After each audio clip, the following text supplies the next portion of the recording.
बिस्मिल्लाहिर्रहमानिर्रहीम, अस्सलामुअलैकुम, good morning, welcome to सुबह सवेरे पाकिस्तान। मैं हूं हमजा थारड़ और मैं हूं आपके साथ सैयदा इकरा बुखारी। उम्मीद करते हैं आप सब खैरियत से होंगे और अपना काम जो है आप लोग वक्त पे ही कर रहे होंगे, उम्मीद यही करते हैं। अच्छा हमजा, मैं ये पढ़ रही थी एक चीज़, तो मेरे जहन में आया कि जैसे you get more by giving more ना, इससे मैं पढ़ रही थी तो मुझे इसमें बहुत ज़्यादा मुझे लर्निंग जो चीज़ मिली और मैंने सोचा कि मैं आपसे शेयर भी करूँ।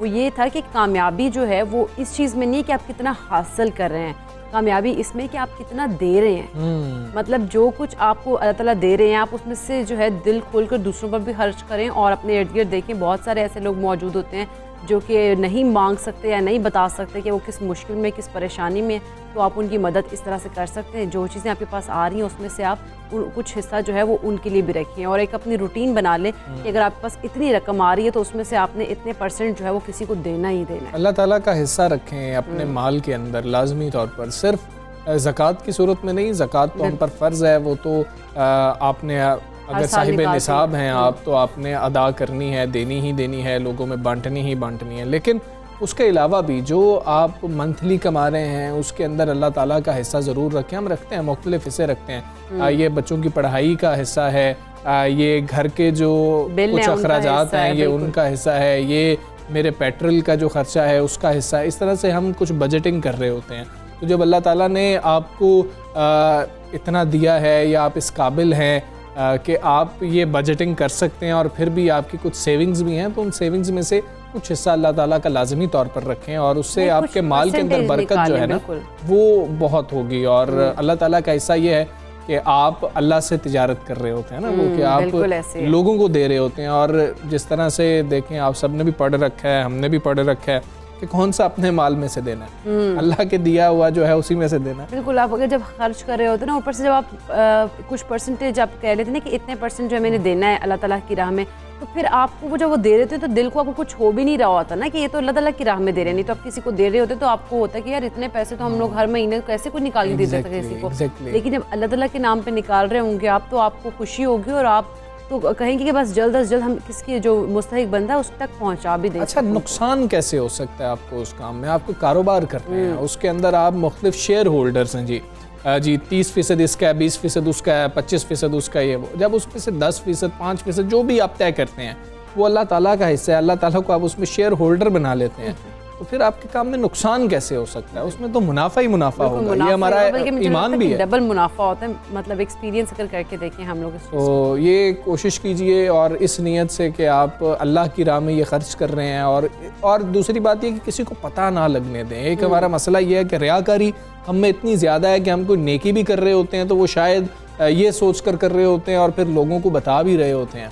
तो इस तरह से ना करें, जैसे एक हाथ से दें तो दूसरे हाथ को भी पता ना लगे, तो ये वाला मामला है। तो इस तरह से अपनी प्रैक्टिस के अंदर कुछ अच्छी चीज़ें हैं और ये बड़ी बुनियादी चीज़ें हैं जो हमें बचपन से सिखाई जा रही होती हैं, उनको शामिल करने की कोशिश करें। तभी तो कामयाबी मिलती है आपको, जब आप जो है ना कमा जितना रहे हैं उसमें से आप उतना दे भी रहे हैं, तो फिर कामयाबी उसी में होती है कि जब आप दे रहे होते हैं और आपको अल्लाह ताला उसका अजर अलग मिल रहा होता है। एक हम सोच रहे होते हैं कि जब हमने ज़कात दे दी है जो हम पर फ़र्ज़ है अपने माल के ऊपर, तो फिर हमारे ऊपर कोई ऐसी वो नहीं है, मतलब क्या कहा जाए कि हमारे ऊपर जिम्मेदारी नहीं है या लाजमी तौर पर नहीं है कि हम ये बांटते फिरें।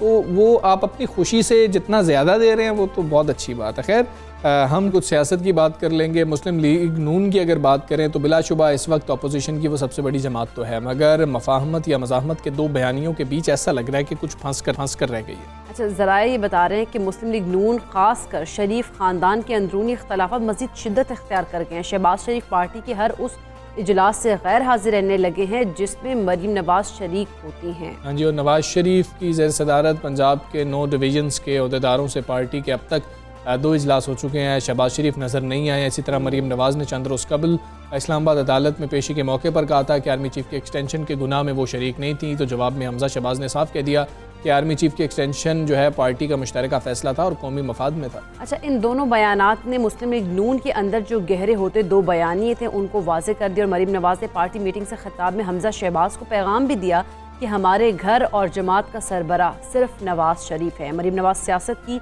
जारहाना इनिंग्स खेलने के मूड में लग रही हैं। और लेकिन लग कुछ ऐसा भी रहा है कि मुस्लिम लीग नून के अंदर एक वाज़ेह अक्सरियत अब मफाहमत की हामी है और दो बयानियों से सब निकलना चाह रहे हैं और वो अपनी क़यादत से भी यही चाह रहे हैं कि एक बयानिया होना चाहिए, दो बयानिए नहीं होने चाहिए। तो हमने जानना ये है कि क्या वाकई दो बयानिए हैं, क्योंकि सारी उम्र यही सुनते आए कि नवाज शरीफ और मियाँ शहबाज शरीफ जो हैं गुड कॉप बैड कॉप खेल रहे होते हैं, दोनों में अब शदीद इख्तलाफात हैं, लेकिन फिर एक ही दोनों का फैसला होता है। तो क्या अब भी अगली नस्ल भी इसी तरफ तो नहीं चल रही है, ये जानने की कोशिश करेंगे। सीनियर सियासी तज्ज़ियाकार सईद काजी साहब हमारे साथ मौजूद हैं। सईद काजी साहब अस्सलाम वालेकुम, गुड मॉर्निंग सर। सर, बयानात भी बहुत आ रहे हैं, बातें भी बहुत ज़्यादा हो रही हैं, कुछ बड़े ज़ीरक सियासतदान हैं, पुराने सियासतदान हैं, वो भी इस तरह की गुफ्तगू ओपनली कर रहे हैं कि जी के इख्तलाफात हैं। इससे कुछ दाल में काला लगता है कि वाकई इख्तलाफात हैं या सबको बताया जा रहा है कि इख्तलाफात हैं। देखें, कल जो ताज़ा तरीन एक वीडियो वायरल हुई है मियाँ नवाज शरीफ साहब की, बड़ी मुख्तसर सी, जिसमें पीछे साग डार साहब बैठे हुए थे जी, उसमें उन्होंने बड़ी मैनी खेज बात की है। उन्होंने कहा है कि हमें अपना मकसद मज़ाहमत से मिले या मफाहमत से मिले, तो बिस्मिल्लाह। तो मैं ये समझता हूँ कि ये जिस तरह आपने अभी अपनी गुफ्तगू में कहा, बड़े ज़ीरक लोग हैं, बड़े अरसे से जो है इस दश्त सियासत में हैं, वो बुनियादी तौर पर मुस्लिम लीग नून के दो हैं जिनकी दो की अलग अलग ड्यूटी चार्ट है, अलग अलग एजेंडा है। एक तरफ वो कहते हैं, एक तरफ से वो अपना वेंट भी करते हैं, एंगर, फ्रस्ट्रेशन, और साथ जो है ये भी एक धमकी का उनसर है। दूसरी तरफ से जो एक तरला और वो है, जिस तरह हमारे मोहम्मद जुबैर साहब जो आजकल unfortunately in the I of Islam है, वो जाके 7-7 घंटे बैठ के मफाहमत भी करने की कोशिश करते हैं। तो ये बड़े अजीब तरीके से फंस गए हैं और जो है ये कोई बिल्कुल ये ना समझे जब ये मफाद होगा। अगर शहबाज शरीफ साहब पावर में आ जाते हैं जो उनका है, तो वो पंजाबी में एक बड़ी पुरानी मिसाल है कि अपने होंगे तो मार के छामे छुटनगे। तो इनके लिए क्या मुश्किल है अगर मियाँ शहबाज शरीफ साहब आ जाए तो एक ही खानदान। इक़्तिदार के हसूल की एक ख्वाहिश है, एक फ्रस्ट्रेशन है, तारीख में आगे जा चुकी है, ये पीछे रह चुके हैं मेरे ख्याल में, और वो दिन नहीं रहे। मगर इनकी कोशिश ये है जो इनकी लग रहा है हमें, बल्कि मैं इस बात पे कन्विंस्ड हूँ, ये दोनों एक ही चीज के पीछे भाग रहे हैं। अच्छा। ये दो जो विंग बनाए गए हैं ये बड़ा कॉन्शियसली बनाए गए हैं, मगर सवाल ये है कि जिनके लिए बनाए गए हैं वो भी तो रोटी को माफ कीजिएगा चोची नहीं कहते, वो भी बड़े सियाने हैं, उन्हें भी पता है कि कौन क्या गेम कर रहा है। यानी कि सर हम कह सकते हैं कि ये फिर से गुड कॉप और बैड कॉप वाला खेल खेला जा रहा है। बिल्कुल ये वही है, और उसमें जो है शहबाज शरीफ और नवाज शरीफ एक, और फिर आखिर में यही कहते हैं जो मियाँ साहब कहेंगे वो होगा। शाम को नीचे बैठ के लड़ते हैं। तो ये इसे पंजाबी की जबान में एक टोपी ड्रामा कहते हैं जो खासी हद तक एक्सपोज हो चुका है। मगर सवाल ये है जी सर, एक चीज ये कि क्या मरियम नवाज साहिबा और हमजा शहबाज शरीफ साहब जो हैं ये दोनों भी इस बात पर मुत्तफिक हैं या यहाँ पर थोड़ा बहुत मसला तो मौजूद है क़यादत का? तारीख में अगर आप देखें तो जो होती है ना जंग, विरासत की जंग जो होती है, उसमें अगर औरंगजेब से आप शुरू हो जाएं तो उसमें कहीं ना कहीं एक हसद का पहलू होता है और वो लड़ाई भी यकीनन होती है। लेकिन जब आपका दुश्मन एक मुश्तरका होता है, सही है, तो उस वक्त आप अपनी लड़ाइयां भूल जाते हैं। आप कहते हैं पहले ना कुल जान छड़ा लो फिर आपस में लड़ लवेंगे। तो वो ये एक फितरी सी बात है, लिहाजा ये आप छोड़ दें। बिल्कुल इन्हें पता है ये क्या कर रहे हैं, मगर सवाल ये है कि इसका असल में एक और अहम बात बता दूं, जो गालिब अक्सरियत है इलेक्टेबल्स की, क्योंकि ये सारे इलेक्टेबल्स की सियासत करते हैं, तो इलेक्टेबल्स ये कहते हैं कि भाई ये जिस नहज पे लड़ाई को एस्टेब्लिशमेंट के साथ ले गए हैं उसमें हमें अपनी आइंदा सर्वाइवल नजर नहीं आती। क्योंकि जो इलेक्टेबल्स कौन होते हैं? जिनकी बात थाने वाले मानते हैं, कचहरी वाले मानते हैं, जिनके पीछे बिरादरी होती है, सर आजाद भी जीत जाते हैं। इतना ही मफादात होते हैं। वो थाने कचहरी पटवारी डीसी के बगैर वो पॉलिटिकली एग्जिस्ट नहीं करते, जो आज का यहाँ का पॉलिटिकल कल्चर है, जिसमें नीचे सियासत जो है डीपोलिटिसाइज्ड है लोग बिरादरियों में बटे हुए हैं और लोग धड़ों में बटे हुए हैं। इलेक्टेबल्स क्यों हर आदमी इलेक्टेबल्स क्योंकि पार्टियों के वोट नहीं रहे। इलेक्टेबल्स के वोट ज्यादा हैं, पार्टियों के कम हैं। और अगर इलेक्टेबल जब देखते हैं कि हवा का रुख इधर है, जैसे मैं लास्ट टाइम कह रहा था, तो उस तरफ चल पड़ते हैं, वो पार्टी बड़ी बन जाती है। तो इसलिए ये गुड कॉप बैड कॉप वाला प्लीज डोंट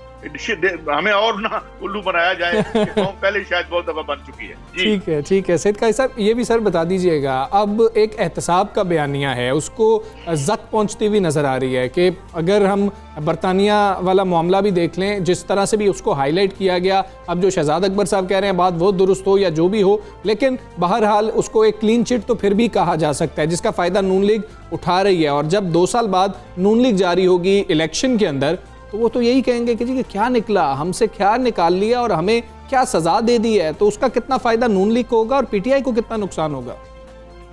पहली बात तो मैं आपसे इत्तेफाक करता हूँ इस हद तक के इंतहाई करप्ट एहतसाबी निज़ाम, जिसमें करप्शन की तवील तारीख है, उसमें कोई मीनिंगफुल एहतसाब जो है हमें होता नजर नहीं आया। नंबर 1।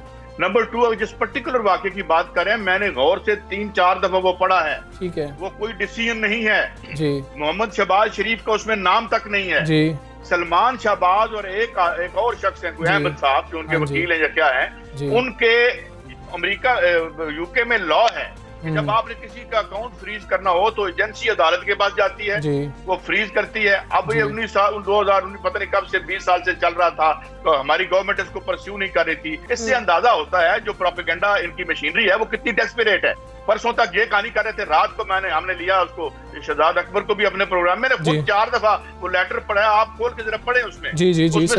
उसमें ना किसी को एक्विट किया गया है, ना किसी को सजा दी गई है, सिंपली अकाउंट जो है उन्होंने उसको डी फ्रीज किया है और वो अकाउंट मोहम्मद सलमान शहबाज का है। और एक और भी मैं एनसीए के बारे में आप बता दूं, एनसीए के बारे में मैंने कॉलर क्राइम के माहिरीन हैं, उनमें से डॉक्टर कराम लक भी है, मैंने उनसे पूछा तो वो जो एनसीए है वो नहीं है कि ये जो मल्टी लेयर्ड मनी लॉन्ड्रिंग का सिस्टम है, ये लंबी कहानी में कभी आपसे अर्ज करूंगा, उसको देखने का ना मैंडेट है उसके पास, ना उसके पास कानून है, क्योंकि जो पैसे आप शोर जाते हैं उसका बिल्कुल अलग प्रोसेस है और वहां लीगल होके पहुंचते हैं। आप शोर से होता हुआ पैसा ये वेस्ट ने हमारे साथ हाथ कर रखा है। और ये ठीक कहा था हमारे जो नैब के चेयरमैन है कि $2 ट्रिलियन की जो हमारी जेब कटती है यहाँ पे, जो ब्यूरोक्रेसी, सियासतदान, ठेकों के पैसे, उन्होंने उसका एक लीगल निजाम बना रखा है। तो इसलिए ये कोई क्लीन चिट नहीं थी। ये बात आपकी ठीक है कि जहाँ क्योंकि इतना करप्ट निजाम है,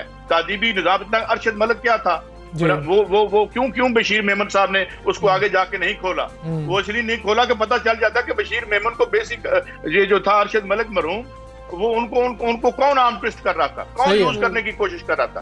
तो मेरे ख्याल में एहतसाब में मामले में ये नाकाम हुए हैं बहुत हद तक, मगर इसका मतलब ये नहीं है कि यहाँ वारदात नहीं हुई। वारदात तो बहुत बड़ी हुई है। अगर अपनी जिंदगी देखें, यहाँ के लोगों के हालात देखें, तो लूट मार तो यहाँ जो हुई है इसकी मिसाल कम मिलती है। लेकिन उसको साबित करना भी तो सैयद काजी साहब बहुत जरूरी है, क्योंकि वोटर उस हवाले से भी फैसला कर रहा होगा और पीटीआई के ऊपर बहुत ज्यादा बर्डन इस चीज का खैर अगले इलेक्शन में हो सकता है। बहुत शुक्रिया आपका सर। सुबह सवेरे पाकिस्तान से आप बात कर रहे थे और अभी कुछ समझ नहीं लग रही है, मतलब कि इसमें भी 2 आरा पाई जाती हैं कि हाँ शायद कुछ इख्तलाफात हैं, दूसरी यही है कि नहीं, ये सिर्फ दिखाने के लिए शायद इख्तलाफात हैं। अब चीज़ें बड़ी साफ और क्लियर हैं पार्टी के अंदर कि हमने क्या करना है। हम अब आगे बढ़ेंगे, बात करेंगे डॉलर की, क्योंकि डॉलर की जो प्राइस है वो इंक्रीज़ ही होती जा रही है और काबू से बाहर है। बेकाबू अमरीकी करेंसी की बुलंदियों का जो सफ़र है वो इस तरह से जारी रहा है। और जबकि पाकिस्तान की अगर करेंसी की बात करें तो डी वैल्यू होती ही जा रही है। कारोबारी हफ्ते के दूसरे रोज़ भी जो रुपया है वो गिरावट का शिकार है और इंटर बैंक में कारोबार के अख्ताम पर डॉलर का भाव जो है वो तारीख की बुलंद तरीन सतह पर रहा। हाँ जी, और इंटर बैंक में डॉलर 37 पैसे महंगा हुआ है। कारोबार की बंदिश पर भाव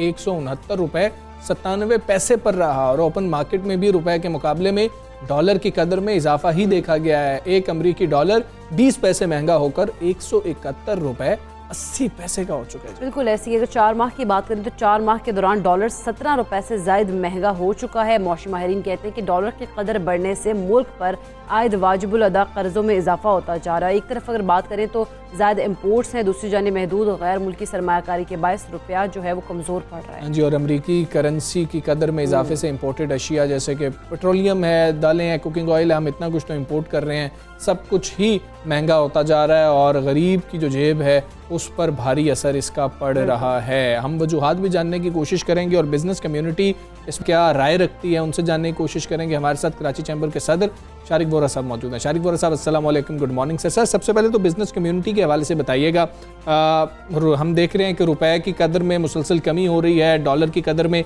इजाफा होता जा रहा है, बिज़नेस कम्युनिटी इस सारी सिचुएशन को कैसे देख रही है? जी, गुड मॉर्निंग, अस्सलाम वालेकुम। बिज़नेस कम्युनिटी बिल्कुल बड़ी कंफ्यूज है। एक्सपोर्टर्स जो हैं दे आर हैप्पी। वो कहते हैं कि जी हमारे जो ऑर्डर्स हैं, जब आपका रुपी डेप्रिशिएट होता है तो डेफिनेटली उनके पास ऑर्डर्स ज़्यादा आते हैं, और जो इम्पोर्टर्स हैं वो उनको सस्टेन करना बहुत मुश्किल हो रहा है। लेकिन ओवरऑल जो करेंसी का डेप्रिशिएट होना किसी भी इकॉनमी के लिए कोई बहुत अच्छा शगुन नहीं है। और जैसा कि हमने सब ने देखा कि जो पाकिस्तानी रुपी है वो एक पहले भी 168.90 पर आया था और उसके बाद फिर 152 का लो उसने हाई उसने टच किया था, और अब दोबारा वो 170 के करीब आ रहा है। इसमें दो फैक्टर्स हैं। एक तो ये कि ये जो पीरियड ऑफ टाइम होता है, फाइनेंशियल ईयर जब एंड होता है जुलाई टू अक्टूबर, ये एक सिक्लिकल भी है। इसमें बहुत सारी इंपोर्ट्स की जो पेमेंट्स हैं वो होती हैं, और पाकिस्तान में जो हुआ पिछले 2 माह में पाकिस्तान की इंपोर्ट्स जो थी वो एक्सपेक्टेडली बढ़ी हैं। हुकूमत जो पैनिक कर रही है, मैं समझता हूँ कि उसमें कैपेसिटी टू हैंडल नहीं है, जो कि हमारी इकॉनमी जिस तरह एक्सपैंड कर रही है, जिस तरह माशाल्लाह कंसोलिडेट कर रही है, तो हमको ये फील होता है कि जो गवर्नमेंट एजेंसीज़ हैं वो इस एक्सपेंशन के बारे में बजाय इसके कि उसको थोड़ा पेशेंटली देखें, वो बहुत छोटे छोटी चीज़ें जो हैं उन्होंने करनी शुरू कर दी हैं। इंपोर्ट्स पे कर्ब लगाना शुरू कर दिया है, इंपोर्ट पे मार्जिन्स बढ़ाने शुरू कर दिए हैं। आई थिंक ये जो मेजर्स हैं विल नॉट हेल्प, इसलिए कि जो रियलिटी है वो तो है, इंपोर्ट जो चीज़ होनी है वो होनी है, दालें आनी है, पाम ऑयल आना है, पेट्रोलियम आना है। तो बजाय इसके कि उसको फोकस करें किसी और साइंटिफिक तरीके से, और जो सही मानों में इकोनॉमिक सिस्टम दुनिया में चल रहा है उस तरीके से अपने फॉरेन रिजर्व्स को हैंडल करने की बजाय, आई थिंक ये पैनिक सिचुएशन गवर्नमेंट खुद पैदा कर रही है। और इससे इकॉनमी जो है वो डिस्टेबलाइज होगी, ये नहीं करना चाहिए। और बिजनेस एज रूटीन जो है वो पाकिस्तान की इकॉनमी के लिए ज़्यादा बेहतर है। आप ये देखिए कि इस वक्त जो पाकिस्तान इंटरनेशनल कमोडिटी प्राइसेस हैं वो मिनिस्ट्री ऑफ फाइनेंस या मिनिस्ट्री ऑफ कॉमर्स के बस में तो नहीं है। दालों की प्राइस, पाम ऑयल की प्राइस, पेट्रोलियम की प्राइस, तो उसको इस तरह से कि अगर मार्जिन उस पर बढ़ा देंगे इंपोर्ट पे तो, और या ड्यूटी अगर बढ़ा देंगे तो उसका क्या होगा? एक तो ज़ाहिर है इन्फ्लेशन में इजाफा होगा। इंपोर्ट तो जितनी आपकी कंजम्पशन है वो उतनी होगी। ये ऐसे आइटम्स नहीं है कि जिनको ये ज़रूरियात ज़िंदगी है। तो मेरा और कराची चैम्बर का गवर्नमेंट को ये हम एम्फसाइज करना चाहते हैं कि आप इस बढ़ती हुई इकॉनमी और कंसोलिडेट होती हुई इकॉनमी को डिफरेंट तरीके से हैंडल करें। पाकिस्तान के फौरी तौर पर जो इंडस्ट्रियल बेस है उसको बढ़ाने की बात करें।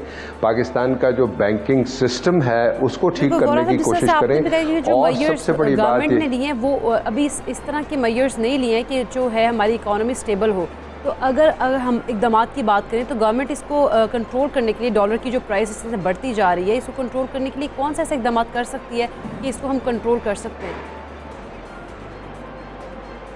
सबसे पहले तो जो देखें दो चीज़ें, एक तो ये कि जो गवर्नमेंट की बोरिंग है बैंकिंग सिस्टम से वो कम होनी चाहिए। दूसरा ये जो हमारा 2 रुपये 4 रुपये डॉलर का ऊंचा नीचा होना पार्ट ऑफ सिस्टम होता है, और ये कभी आपकी कोई चीज़ बड़ी इंपोर्ट हो जाती है तो उसका बिल पे करना पड़ता है। ये 2-4 रुपए पूरी दुनिया में ऐसा होता है। ठीक है, हमारे यहाँ चूँकि बड़ा सेंसिटिव है मीडिया भी और हम लोग भी, मतलब with all due regards to everybody, हमारे यहाँ हर कोई डॉलर पे डिस्कशन करता है जिसका कोई डॉलर से ट्रांजैक्शन से उसके उतार चढ़ाव से कोई ताल्लुक नहीं होता। और हमारी इकॉनमी जो है उसका साइज इतना बड़ा नहीं है कि उसमें हमारे डॉलर की और रुपये की जो पैरिटी है वो बहुत ज़्यादा इफेक्ट करती है। और बहुत सारी ऐसी चीज़ें हैं अल्हम्दुलिल्लाह जो हम खुद पैदा करते हैं। मैं समझता हूँ कि गवर्नमेंट को कंपोज्ड रहना चाहिए और ऐसे मेजर्स नहीं लेने चाहिए जिससे ये तासुर मिले कि खुदा ना खास्ता कोई बहुत बड़ी डिस्टॉर्शन आने वाली है। उससे बाहर के जो हमारे सप्लायर्स हैं या हमारे कस्टमर्स जो हैं उनको भी अच्छा मैसेज नहीं जाता। देखें, जो परसेप्शन होता है किसी चीज़ के बारे में वो रियलिटी से ज़्यादा मजबूत होता है। तो परसेप्शन को ख़राब नहीं करना चाहिए जो कि हुकूमत कर रही है, और हम तो उनको ये कहेंगे कि आप ठीक है। शारिक बोरा साहब, हुकूमत का इस साल जब बजट भी आया और वज़ीर आज़म साहब बारहा कह चुके हैं, वज़ीर ख़जाना भी कह चुके हैं कि हमारा ख़ास फोकस है महंगाई के ऊपर, लेकिन फिर रुपए की कदर में मुसलसल कमी हो रही है और आम आदमी यही समझता है और समझना भी चाहिए कि जैसे ही डॉलर महंगा होता है, रुपए की कदर में कमी आती है तो जी महंगाई का एक तूफान आ जाता है। अब आप जो सारी गुफ्तगू कर रहे हैं, आपको क्या लग रहा है, गवर्नमेंट की विल नहीं है या गवर्नमेंट को समझ नहीं आ रही है? गवर्नमेंट की जो मशीनरी है उसके पास कैपेसिटी नहीं है। I will be very Frank and very honest. जो लोग हैं इस सिचुएशन को कंट्रोल कर रहे हैं उनकी कैपेसिटी नहीं है। मैं तो देखता हूं कि जो फाइनेंस मिनिस्टर हैं, आप उनकी कभी बॉडी लैंग्वेज देखें तो मुझे कई दफ़ा ऐसा लगता है कि वो बेचारा जो बेचारे करना जा रहे हैं शायद उनको वो सपोर्ट नहीं मिल रही। उनके पास आइडियाज़ ठीक हैं, यस, लेकिन वो जो रियली अचीव करना चाह रहे हैं वो उनको बैकअप सपोर्ट नहीं मिल रही। मसलन मैं आपको एक बात बताऊं कि ये अफगान ट्रेड का रुपी टू डॉलर का आज तक अभी देखें नोटिफिकेशन नहीं आया, और बहुत सारी ऐसी चीज़ें हैं जो कि शायद फाइनेंस मिनिस्टर करना चाह रहे हैं, और उसकी वजह ये होती है कि हमारे यहाँ जो डिसीजन मेकिंग है वो इंस्टीट्यूशनल नहीं है। आज शौकत तरीन साहब हैं, वो he will work with his philosophy. कल शारिक बोरा साहब अगर फाइनेंस मिनिस्टर बन जाते हैं तो वो अपनी इकोनॉमिक फिलॉसफी लेकर आ जाएंगे। तो अनलेस के गवर्नमेंट ऑफ पाकिस्तान को अपनी टोटल इकोनॉमिक पॉलिसी जो है वो इकोनॉमिस्ट के थ्रू रन करनी होगी, और उसकी एक इंस्टीट्यूशनल विजडम होगा कि हाँ अगले 5 साल ये फोरकास्ट हैं और हम अपने रुपये को इस तरह मैनेज करेंगे। आई थिंक कि बहुत सारे मुल्कों ने किया हुआ है, इंडिया ने किया हुआ है, इवन बांग्लादेश ने किया हुआ है, और आप देखें कि उनके यहाँ भी पेंडेमिक ने बड़ी तबाही मचाई, उनकी एक्सपोर्ट्स डाउन हुई, उनकी इंडस्ट्रीज़ बंद हो गई, लेकिन उनके यहाँ करेंसी में इतनी डिस्पैरिटी नहीं आई।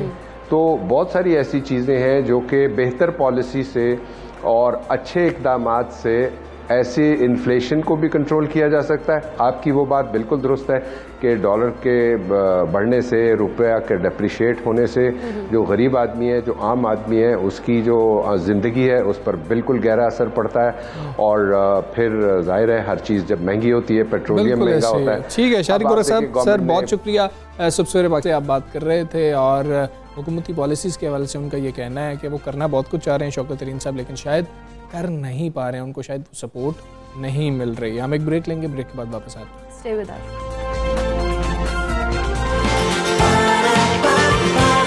सुबह सवेरे पाकिस्तान,